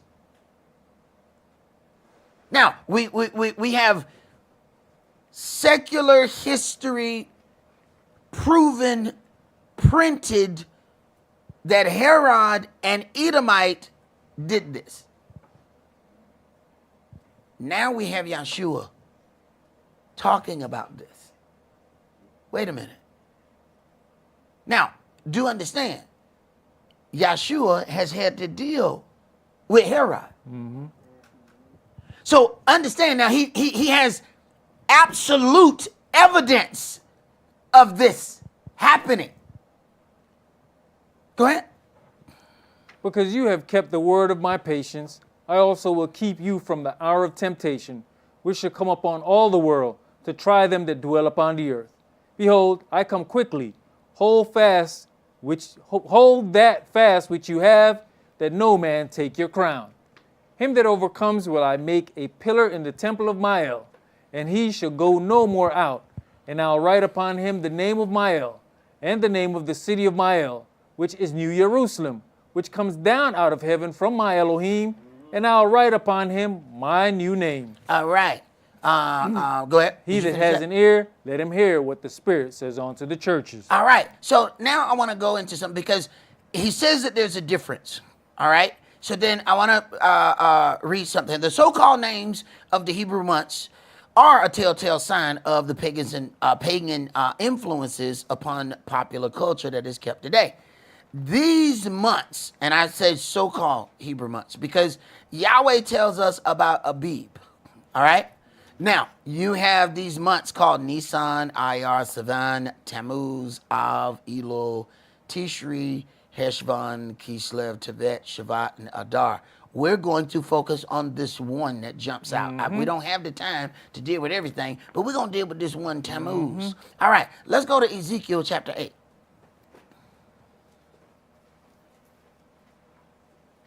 So Yeshua is saying there's a difference. We can go through secular history and we see where Herod, who was an Edomite, but he aligned himself with the Gentiles. It was the Romans who put him in charge. So understand now, this means that the Romans actually really know your culture. So the Romans put somebody in charge of you who is like your brother but has a problem with you. Oh my God. Okay. Y'all don't be paying attention. Okay. Ezekiel chapter 8, and we're going to read verses 1 through 16. And it came to pass in the 6th year, in the 6th month, in the 5th day of the month, as I sat in mine house, and the elders of Yehuda sat before me, that the hand of the Adonai fell there upon me. Then I beheld, and lo, a likeness as the appearance of fire, from the appearance of his loins even downward, fire, and from his loins even upward, as the appearance of brightness, as the color of amber. And he put forth the form of an hand, and took me by a lock of mine head, and the Spirit lifted me up between the earth and the heaven, and brought me in the visions of Elohim to Jerusalem, to the door of the inner gate that looks toward the north, where was the seat of the image of jealousy, which provokes to jealousy. And behold, the glory of the El of Israel was there, according to the vision that I saw in the plain. Then said he unto me, Son of man, lift up your eyes now the way toward the north. So I lifted up my eyes the way toward the north. And behold, northward at the gate of the altar, this image of jealousy in the entry. He said furthermore unto me, Son of man, see you what they do? Even the great abominations that the house of Israel commits here, that I should go far off from my sanctuary? But turn you yet again, and you shall see greater abominations. And he brought me to the door of the court, and when I looked, behold, a hole in the wall. Then said he unto me, Son of man, dig now in the wall. And when I had digged in the wall, behold, a door. And he said unto me, Go in, and behold the wicked abominations that they do here. So I went in and saw, and behold, every form of creeping things and abominable beasts, and all the idols of the house of Israel portrayed upon the wall round about. And there stood before them 70 men of the ancients of the house of Israel. And in the midst of them stood Yezaniah the son of Shaphan, with every man his censer in his hand, and a thick cloud of incense went up. Then said he unto me, Son of man, have you seen what the ancients of the house of Israel do in the dark, every man in the chambers of his imagery? For they say, Yahweh sees us not. Yahweh has forsaken the earth. He said also unto me, Turn you yet again, and you shall see greater abominations that they do. Then he brought me to the door of the gate of Yahweh's house, which was toward the north. And, behold, there sat women weeping for Tammuz. Then said he unto me. Wait a minute. So the Jewish culture has a name of their month. It's Tammuz, but then there is a god called Tammuz. Now, wait a minute. So you got a god and a month named Tammuz. Now, Yahweh said that we're supposed to keep the names of pagan gods out of our mouth. Now, even if this is something that the children of Israel picked up in Babylonian culture, do you still keep that if you are in control of your own land? Why would you keep it? Now, it says that they were weeping for Tammuz. This is something that how they show their allegiance to Tammuz. And it is very interesting because one of the things that we would do in Christian church, everything you would cry to show your care and love for your God. Very interesting. All right, now, but wait, there's more. Keep going. Then said he unto me, Have you seen this, O son of man? Turn you yet again, and you shall see greater abominations than these.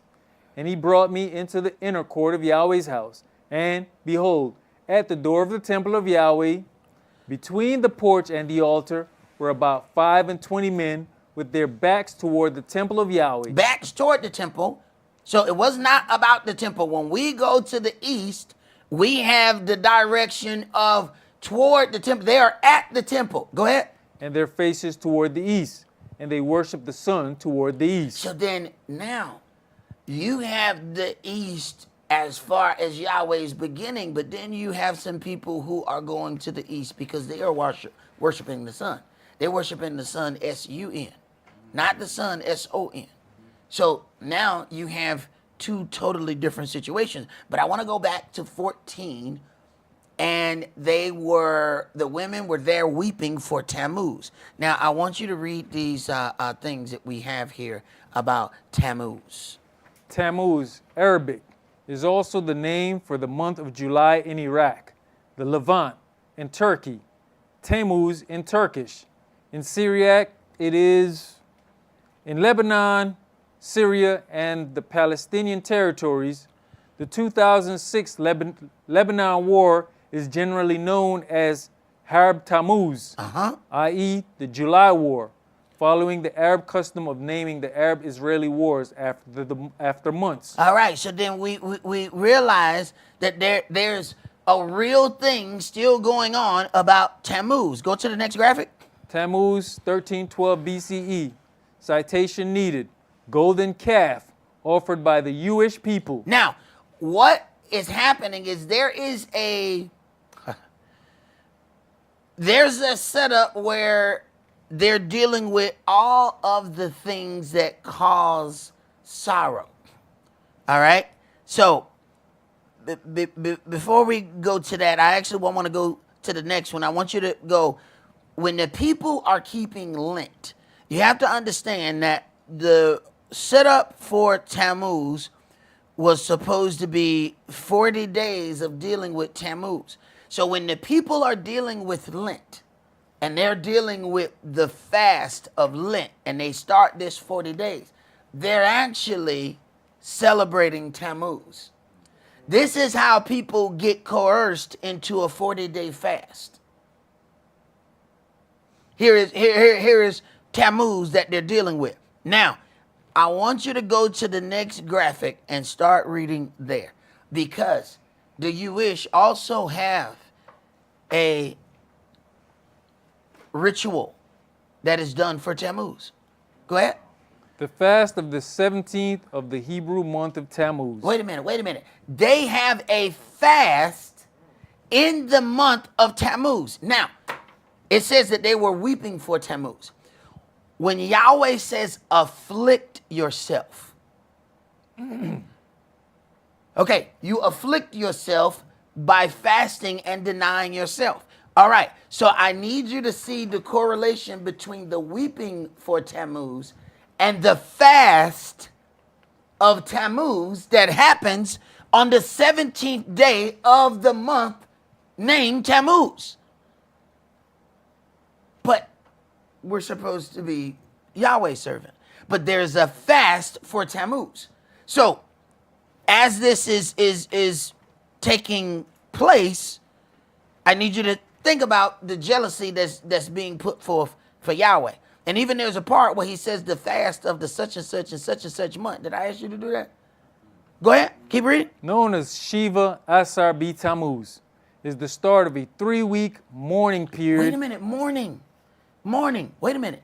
He says they stand at the door and they were weeping for Tammuz. Mm-hmm. Okay, so the Jewish festival of the fast of Tammuz happens in a month named after the god and a 3-week mourning period.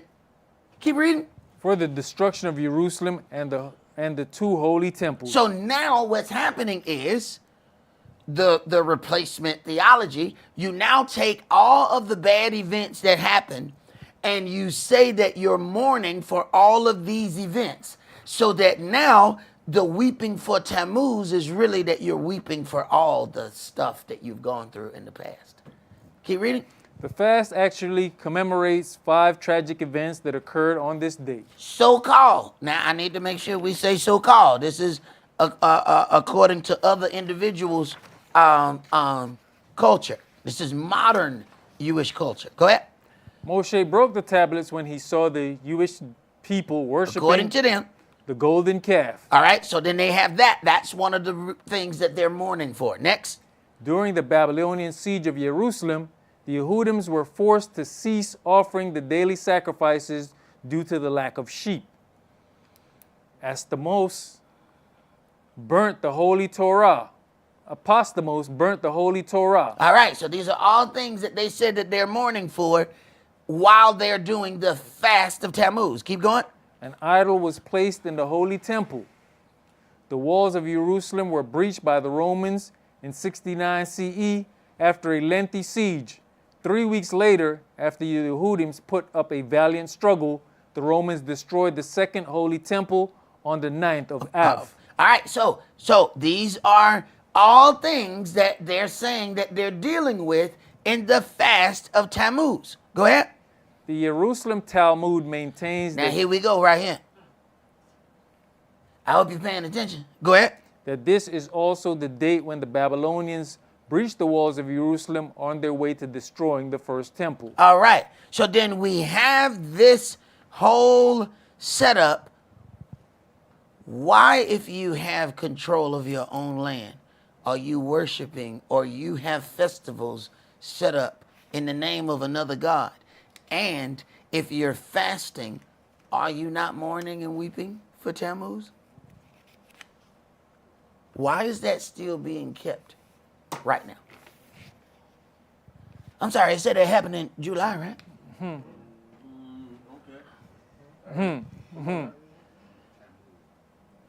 Let's go to Romans chapter 11.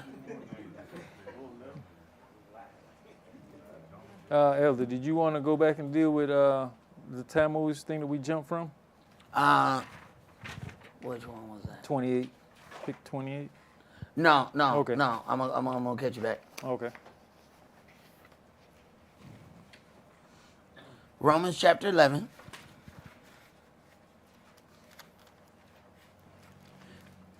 And we have to ask ourselves, why, if we are all the same, why is there two totally different cultures? Why is there the culture that exists in the Torah and then there's another one that exists in the Talmud? So then now you go back and forth to the books depending on what it is you're going to deal with. Go ahead.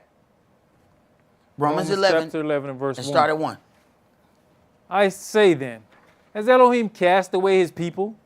Elohim forbid. So now we're at the point of dealing with whether or not Yahweh has cast away his people. So then there has been a concerted effort to present some other people as Israelites. So much that this has to be said. Go ahead. For I also am an Israelite, of the seed of Abraham, of the tribe of Benjamin. Wait a minute, he ain't saying nothing about his mama though. Why? If he's saying that this is what he is, when he says seed, he's saying man.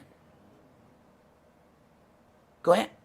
Elohim has not cast away his people which he foreknew. Know you not what the scripture says of Elias, how he makes intercession to Elohim against Israel, saying, Adonai, they have killed your prophets and digged down your altars, and I am left alone, and they seek my life. But what says the answer of Elohim unto him? I have reserved to myself 7,000 men who have not bowed the knee to the image of Baal. Even so then at this present time also there is a remnant according to the election of grace. And if by grace, then is it no more of works. Otherwise grace is no more grace.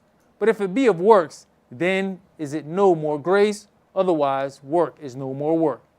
What then? Israel has not obtained that which it seeks for, but the election has obtained it, and the rest were blinded. According as it is written, Elohim has given them the spirit of slumber, eyes that they should not see, and ears that they should not hear, on to this day. And Dawid says, let their table be made a snare and a trap and a stumbling block and a recompense unto them. Right. So we standing in line to get pork rinds and pork chop. Our biggest problem, and we don't see it, is the food. It's the food that is killing us. It takes so much money to eat right. Even the fruit we get ain't real fruit. You get some fruit, you got, well, where the seeds at? Oh, no, this seedless. Oh, well, something wrong with this fruit. You giving me that tranny fruit. What it is? This something wrong with this fruit. Why the fruit ain't got no seed? This trans fruit. This trans fruit. Why that fruit ain't got no seeds in it? No, you done transpose. You done translate. You done did something to this because it's supposed to have the seed when it's made. What did you do to my fruit that it don't have no seed in it? Did you know that half of the biggest nutrient of the fruit is in the seed? Mm-hmm. You know the stuff that we spit out is the stuff that you supposed. The biggest part of the health is in the seed. And then you gave me a fruit without the seed. That stuff we spitting out, you supposed to eat that. So yeah, you done did something to my fruit because you took my seed out. Go ahead. You got to think about it. You heard of grape seed extract, right? Yep. So if you don't get the grape seed, then you can't do no extracting. There you go. Go ahead. Let their eyes be darkened, that they may not see, and bow down their back always. I say then, have they stumbled that they should fall? Elohim forbid. But rather through their fall salvation is come unto the Gentiles. Wait a minute.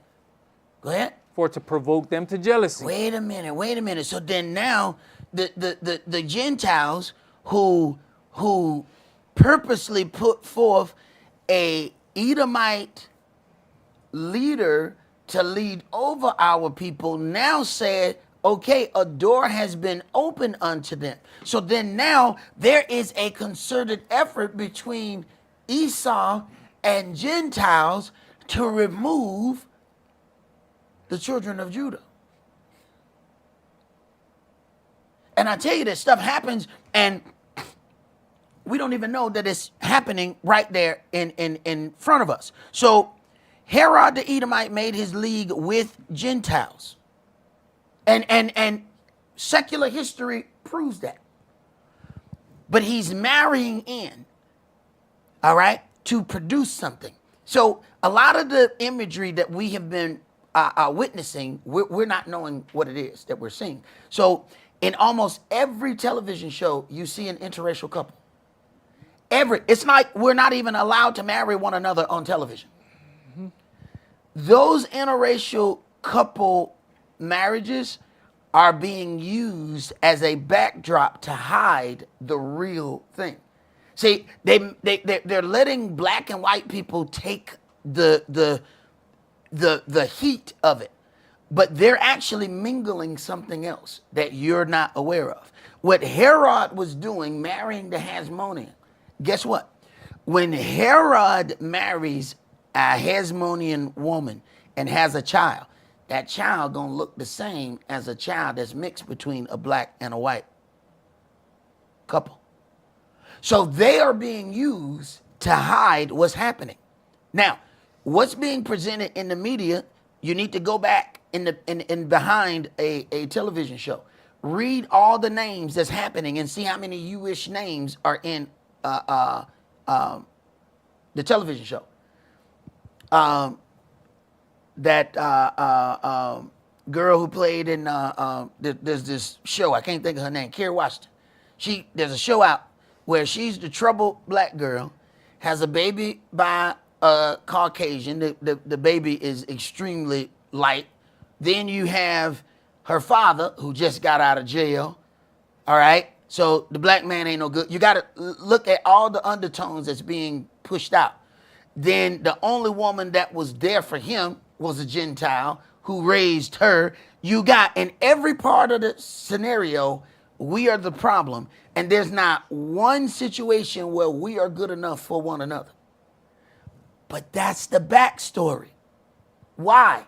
Because they are presenting things so that you're going to look at that. But you won't pay attention to other things. If I mention Lisa Bonet, how many people know who Lisa Bonet is? Mm-hmm. Okay. What is her ethnicity?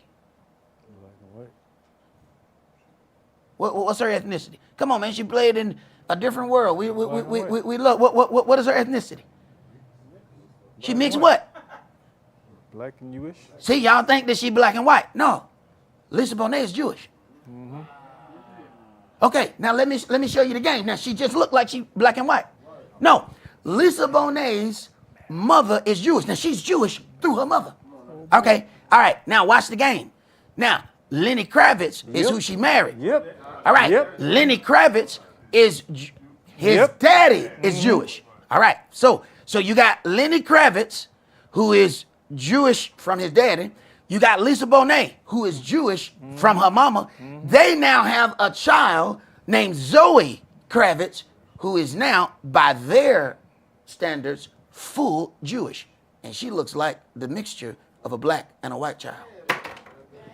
Are you not paying attention to what's happening to you? Now, black and white marriage is being used for something else. Meanwhile, there's a whole slew of individuals who are being bred together to take your place, and you don't even know the difference.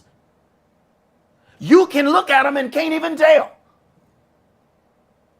Now, that woman, they will hand her off as full Jewish. But what happens? They then teach them to hate us.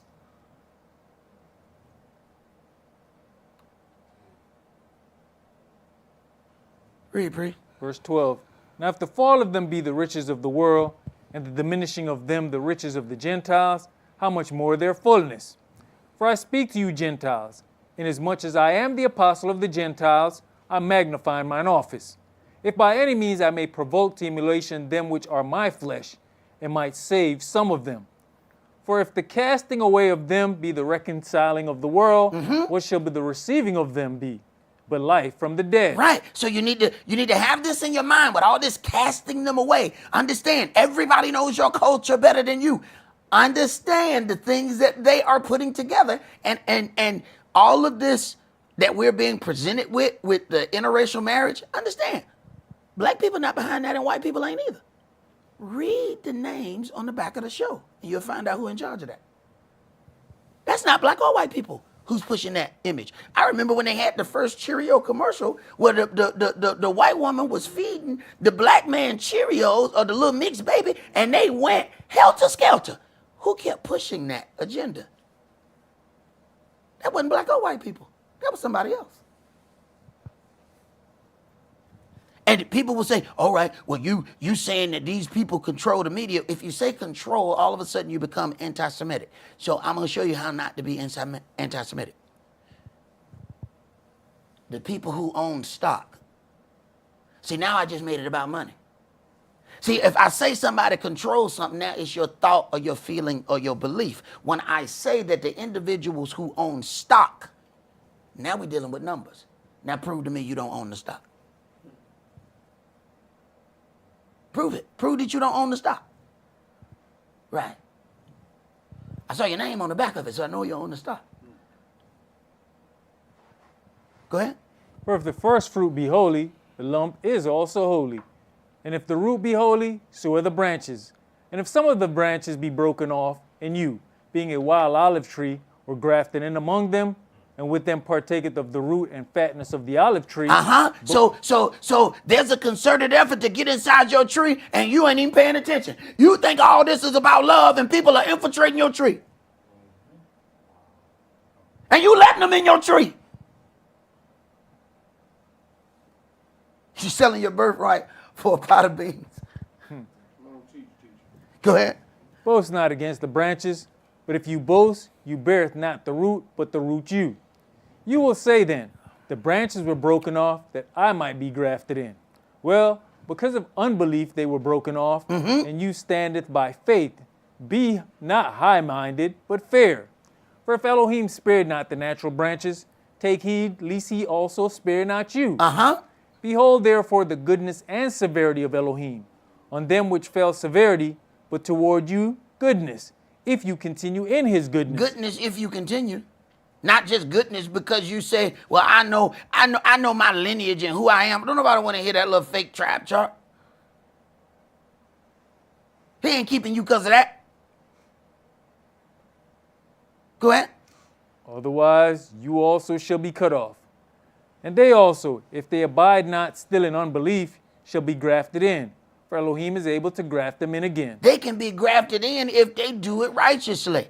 But we have seen how the powers that be operate. They don't want to righteously be grafted into your tree. They want to cut down your tree and build their own.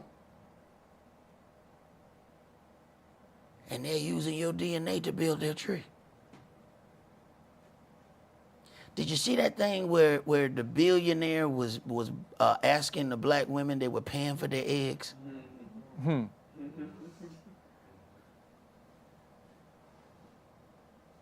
You realize we go to a hospital, we pay these people to deliver our child, and they ask you a question and you don't understand what they're asking you. Do you have any plans for the placenta? No. They're selling that placenta starting at $50,000. But you still got to pay those people for delivering your child. And then they sell your placenta for $50,000 up. And the better the placenta, the higher it go. You going out of there paying, owing money, but they making $100,000 out the back door. Right. Go ahead. For if you were cut out of the olive tree, which is wild by nature, and were grafted contrary to nature into a good olive tree, how much more shall these, which be the natural branches, be grafted into their own olive tree? For I would not, brethren, that you should be ignorant of this mystery, lest you should be wise in your own conceits, that blindness in part has happened to Israel, until the fullness of the Gentiles be come in. And we know that the fullness of the Gentiles is their time to rule. But what has happened? Herod and the Edomites joined with the Gentiles, according to Encyclopedia Britannica. Don't let this be my saying to you. Let's go so that we fully understand this now. Let's go to Genesis chapter 27, because, you know, as we read about Herod the Edomite making his league with the Gentiles, we would like to call all of this foul, okay? But we have to understand that when Yahweh gave us land, when Yahweh gives you anything, there's an automatic schism in it. And that only gets air if you don't do what you're supposed to do. Otherwise, it stays dormant and never harms you. It's like the virus that stays in the earth as long as you do what you're supposed to do. But when you do something out of the way, all of a sudden that virus is unleashed, and now here comes a plague. You have to think about, how does Yahweh cause all these plagues? And that it says the pestilence came among them. So did he have to fly down and plant the pestilence? No, he said, no, I already gave it to you. Just like when the water was sour, he gave him a tree, put the tree in the water became sweet. It was no longer bitter. No, the stuff is already here. So when Yahweh gives you something, there's also an implanted way, is if you don't do what you're supposed to do, you're going to have some problems. Let's go to Genesis chapter 27. Genesis 27. And we want to call this foul, but we have to understand that we did some things and Yahweh orchestrated the way that we got the blessing. But because we didn't operate well in the blessing, now he punished us through the way that he gave us the blessing. Genesis 27 started at verse 1. And it came to pass that when Esau was old and his eyes were dim, so that he could not see, he called Esau his eldest son and said unto him, My son. And he said unto him, Behold, here am I. And he said, Behold now, I am old. I know not the day of my death. Now therefore take, I pray you, your weapons, your quiver, and your bow, and go out to the field, and take me some venison, and make me savory meat, such as I love, and bring it to me that I may eat, that my soul may bless you before I die. Now this he about to really, put something into this, because he said his daddy wants some savory meat, and then I'm gonna bless you. Oh, now he ain't just gonna get any old thing right here. Go ahead. And Rebekah heard when Esau spake to Esau his son, and Esau went to the field to hunt for venison, and to bring it. And Rebekah spake unto Jacob her son, saying, Behold, I heard your father speak unto Esau your brother, saying, Bring me venison, and make me savory meat, that I might eat and bless you before Yahweh, before my death. Now therefore, my son, obey my voice according to that which I command you. Go now to the flock, and fetch me from thence 2 good kids of the goats, and I'll make them savory meat for your father, such as he loves. And you shall bring it to your father, that he may eat, and that he may bless you before his death. And Jacob said to Rebekah his mother, Behold, Esau my brother is a hairy man, and I am a smooth man. All right, so his mother is presenting how he is going to deceive his father. Go ahead. My father peradventure will feel me, and I shall seem to him as a deceiver, and I shall bring a curse upon me, and not a blessing. And his mother said unto him, Upon me be your curse, my son. Only obey my voice, and go fetch me them. Now, Yahweh has laid this on this woman. Why does he even do it like that? Why can't he just give it to this man and he blessed the right boy? Yahweh presents things in a way so that if you don't deal with it right, oh, you remember when I gave you such and such? Oh yeah, that's them people over there, that their cousin. What? Go ahead. And he went and fetched and brought them to his mother. And his mother made savory meat, such as his father loved. And Rebekah took goodly raiment of her eldest son Esau, which were with her in the house, and put them upon Jacob her younger son. And she put the skins of the kids of the goats upon his hands, and put upon the smooth of his neck. Okay, hold on. So to get the blessing, Jacob pretends to be Esau. Y'all do? You do understand that our punishment here, now you have somebody pretending to be us. You have to, come on, man. Come on now. Come on. Go ahead. And she gave him the savory meat and the bread, which she had prepared, into the hand of her son Jacob. See, Yahweh had already implanted the punishment when he gave us the gift. See? He could have just gave it to us. No, I'm going to give it to you in such a way so that if you don't deal with it right, guess what? The very way in which you got it is going to come back to haunt you. Keep reading. And he came unto his father and said, My father. And he said, Here am I. Who are you, my son? Jacob said unto his father, I am Esau, your firstborn. Look at that. Look at that. I'm Esau, your firstborn, pretending to be his brother. Imagine that. Now, but yet we go to the end of this book. It says, I know them that are Jews, that say that they are Jews and are not. But wait a minute. Jacob pretended to be Esau. Judgment as a mother. So it happened right here. But he's speaking about the problem right here. It happened here. We're dealing with the other side of it right here. Right. You want to play with something, don't play with your God, because he's not something to play with. Go ahead. I've done according as you badeth me. Arise, I pray you, sit and eat of my venison, that your soul may bless me. And Esau said unto his son, How is it that you have found it so quickly, my son? Now, look at how intricate the deception is. So when we go to somebody else pretending to be you to orchestrate things, understand, he has a prop for his deception. He got fur for his arm. He got clothing that smell like outside. So when you see all the intricate ways that people have pretended that they are the authentic children of Israel, know that you brought this on yourself. Go ahead. And he said, Because Yahweh your Elohim brought it to me. And Esau said unto Jacob, Come near, I pray you, that I may feel you, my son, whether you be my very son Esau or not. And Jacob went near unto Esau his father, and he felt him and said, The voice is Jacob's voice, but the hands are the hands of Esau. And he discerned him not, because his hands were hairy, as his brother Esau's hands, So he blessed him. And he said, "Are you my very son Esau?" And he said, "I am." I mean, just declaring it. Just lying. Just lying.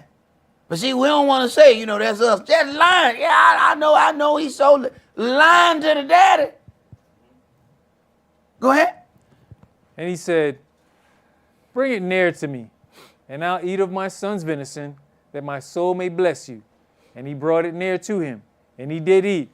And he brought him wine, and he drank. And his father Esau said unto him, "Come near now, and kiss me, my son."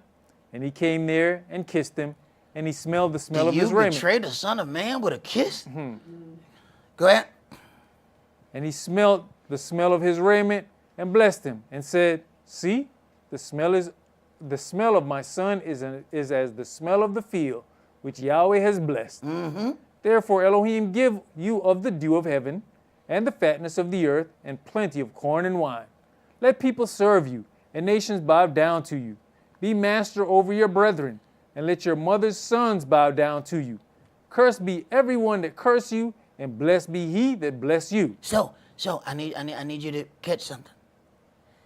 Even if somebody can trick you into blessing them, the blessing still counts. Okay, keep reading. And it came to pass, as soon as Esau had made an end of blessing Jacob, and Jacob was yet scarce gone out from the presence of Esau his father, that Esau his brother came in from his hunting. All right, so now there's even the way in which it has been orchestrated of Yahweh for us to get the blessing. There's still hatred inside that manner. Now, it will never get air if we do what we're supposed to do. But here is why all of those other things are taking place. Go ahead. And he also had made savory meat, and brought it unto his father, and said unto his father, "Let my father arise, and eat of his son's venison, that your soul may bless me." And Esau his father said unto him, "Who are you?" And he said, "I am your son, your firstborn Esau." And Esau trembled very exceedingly, and said, "Who? Where is he that has taken venison, and brought it me? And I have eaten of all before you came, and have blessed him. Yea, and he shall be blessed." And he shall be blessed. See, what's going out of my mouth, I can't take back. I done blessed him. Whoever that was that left out of here, they got a blessing. Okay. So when Yahweh says, "I've been made to serve you in your sins," okay, go ahead. And when Esau heard the words of his father, he cried with a great and exceeding bitter cry, and said unto his father, "Bless me, even me also, O my father." And he said, "Your brother came." Now they know who did it. I knew that sound like Yaakov. Your brother. Go ahead. "Your brother came with subtlety, and has taken away your blessing." And he said, "Is not he rightly named Jacob? For he has supplanted me these 2 times. He took away my birthright." Did he take it? Nope. Okay, go ahead. "And behold, now he has taken away my blessing." And he said, "Have you not reserved the blessing for me?" And Esau answered and said unto Esau, "Behold, I have made him your master, and all his brethren have I given to him for servants. And with corn and wine have I sustained him. And what shall I do now unto you, my son?"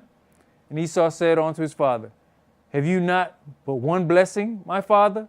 Bless me, even me also, O my father." And Esau lifted up his voice and wept. All right, so there's an awfully great schism that's happening between these brothers because of this blessing. But see, sometimes you have the natural firstborn, and then you have the spiritual firstborn. See, sometimes people don't know what's expected of them because they don't know that they are the firstborn in Yahweh's eyes. And ain't nothing worse than not knowing what's expected of you. Go ahead. And Esau his father answered and said unto him, "Behold, your dwelling shall be the fatness of the earth, and of the dew of heaven from above. And by your sword shall you live, and shall serve your brother. And it shall come to pass, when you shall have dominion, that you shall break his yoke from off your neck." Wait a minute. I need y'all to sit there for a minute. Verse 40. And he says to Esau, to Edom, "And by your sword you shall live." They constantly in confrontation. By your sword you shall live and shall serve your brother. It shall come to pass when you shall have dominion, then you shall break his yoke from off your neck.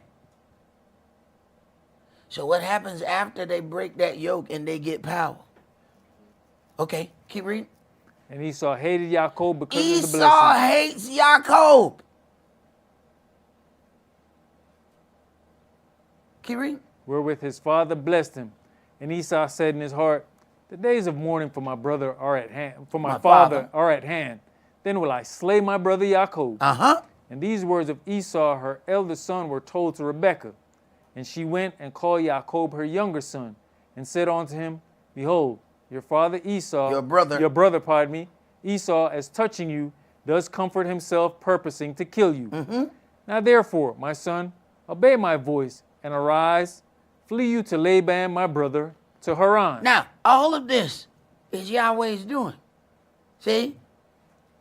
Even the uncomfortable parts that we're not trying to deal with, he has to make this go down. Go ahead. You know, Elder, it says Esau said this in his heart, right? And then verse 42, and these words of Esau, her eldest son, were told to Rebekah. Like you say, some orchestration going on there that we can't see. Hey, bro. See, some of those things that's in our heart come out in our actions, and other people sit there and they watch the movements. So when those people, he didn't show this right in front of the mama, but some of them servants, look, hey, I look at how he moved when that boy around. Your son gonna kill your son. See, you gotta know when you need to separate a son from a son. Go ahead. And tarry with him a few days until your brother's fury turn away, until your brother's anger turn away from you, and he forget that which you have done to him. Now, he's supposed to go over there for a few days. He was over there 20 years. In other words, his brother was pissed off. Go ahead. Then I will send and fetch you from thence. Why should I be deprived, also of you both in one day? All right, and let's jump to 25 so we can prove this here, because in that says he stole the birthright. Genesis chapter 25, and read 29 through 33. Yaakov sod pottage, and Esau came from the field, and he was faint. And Esau said to Yaakov, feed me, I pray you, with that same red pottage, for I am faint. Therefore was his name called Edom. Yaakov said, sell me this day your birthright. And Esau said, now, Esau, therefore his name was called Edom. What did we read from Encyclopedia Britannica? That Herod was an Edomite. So Edom and Esau are the same people. So understand why we needed to read certain things back to back, so that you have a connection biblically and through secular history. Go ahead. And Esau said, behold, I'm at the point to die. And what profit shall this birthright do to me? Yaakov said, swear to me this day. And he swore unto him. And he sold him his birthright. And he sold his birthright unto Yaakov. He sold his birthright unto Yaakov. He claims he stole it. Verse 34 says, then Yaakov gave Esau bread, pottage of lentils, and he did eat, drink, and rose up and went his way. Thus, Esau despised his birthright. See, sometimes we don't know we love something until it's gone. Sometimes we got to see it walking down the street before we realize, I think I loved it. Sometimes we don't know that something is beautiful the way it is until we tear it up trying to alter it. This birthright meant nothing to him until somebody else got it. Now it's the most beautiful and the most wonderful thing in the world. The problem is he gave it up. Nobody tricked him. Nobody stole his birthright. He gave up his birthright. He didn't know how valuable it was. But let us hear the conclusion of this matter. Let's go to Obadiah chapter 1.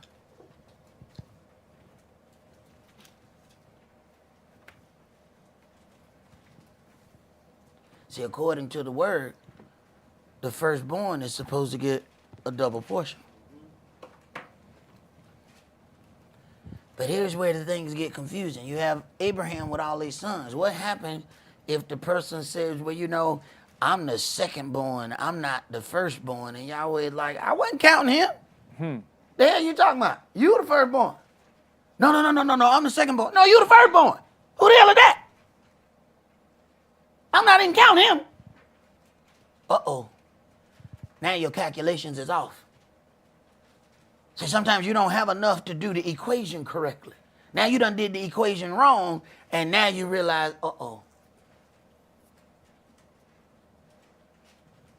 Obadiah chapter 1, and let's start at verse 1. The vision of Obadiah. Thus says the Adonai Yahweh concerning Edom. We have heard a rumor from Yahweh, and an ambassador is sent among the heathen. Arise you, and let us rise up against her in battle. Behold, I have made you small among the heathen. You are greatly despised. The pride of your heart has deceived you, you that dwelleth in the clefts of the rock, whose habitation is high, that says in his heart, who shall bring me down to the ground? Though you exalt yourself as the eagle, and though you set your nest among the stars, thence will I bring you down, says Yahweh. If thieves came to you, if robbers by night, how are you cut off? Would they not have stolen till they had enough? If the grape gatherers came to you, would they not leave some grapes? How are the things of Esau searched out? How are his hidden things sought up? Wait a minute. Esau has hidden things? He says, how are the things of Esau searched out? How are his hidden things sought up? Go ahead. All the men of your confederacy have brought you even to the border.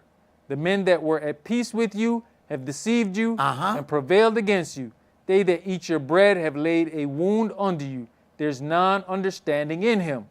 Shall I not in that day, says Yahweh, even destroy the wise men out of Edom? So you find in verse 6, how are the things of Esau searched out? And then you get down verse 8, and he says, the wise men out of Edom. It lets you know that Esau and Edom are the same people. So we don't have to guess about that there is a concerted effort to merge certain things so that people can pretend to be you. History proves it. Biblical history proves it. Secular history proves it. Go ahead. Elder, if we look at verse 4, it says, though you exalt yourself as the eagle. Who's their help? What's the symbol of their help? The symbol of their help is the eagle. And you... Hey, didn't Herod put an eagle over that temple? Okay. All right. Okay. It says, and though you set your nest among the stars, what is their symbol? Hey, bro. Wait a minute. We talking about a certain group of people invented Hollywood. They made all the stars. All right. I'm just saying. What? An understanding out of the mount of Esau. And your mighty man, OT man, shall be dismayed, to the end that every one of the mount of Esau may be cut off by slaughter. Right. So we think that we being cool and hanging with all the people of the nations, and what you're doing is selling off your birthright. You know, when somebody sells something of value, at least they should get some money.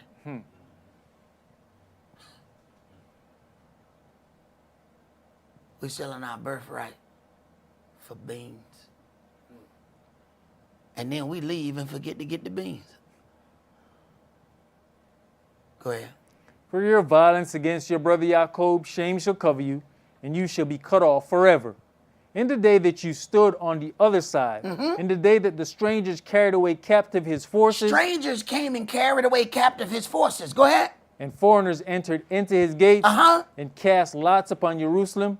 Even you was as one of them. You was as one of them. You merged yourself with the people. What was Herod? Herod was an Edomite who joined with the Gentiles. He was given his rulership by Rome. So now the Romans know that they have somebody who intricately knows Hebrew culture. How better to present a false replica? Go ahead. But you should not have looked on the day of your brother in the day that he became a stranger, neither should you have rejoiced over the children of Yehuda in the day of their destruction. Neither should you have spoken proudly in the day of distress. You should not have entered into the gate of my people in the day of their calamity. Yes, you should not have looked on their affliction in the day of their calamity, nor have laid hands on their substance in the day of their calamity. Now, wait a minute. Now, you got to understand now. They are angry because the very things that we read in Genesis of how Yaakov got the blessing. But Yahweh set that up so that there would automatically be a payback if we didn't do what we were supposed to do. So then they think they're getting get back, but Yahweh getting some get back for their get back. Go ahead. Neither should you have stood in the crossway to cut off those of his that did escape. Neither should you have delivered up those of his that did remain in the day of distress. All right. Hopefully, we are able to see as we start to put these bits and pieces together how powerful our culture is and what all it means to Yahweh. Because there is a massive effort. Sometimes if it's something little, you know, we can accept that. But when the conspiracy gets so big, we say, nah. I mean, we can't be that important. I mean, no, these people not doing all of that. You really don't know what you mean to your Elohim. Thereby, you don't know how important he holds his culture. You don't understand how important the heritage that he left you is. And the powers that be are counting on you not knowing so that you will keep selling it for naught. That's all that we're going to do for today. Remember the Sabbath to keep it holy. Shabbat shalom. Shabbat shalom.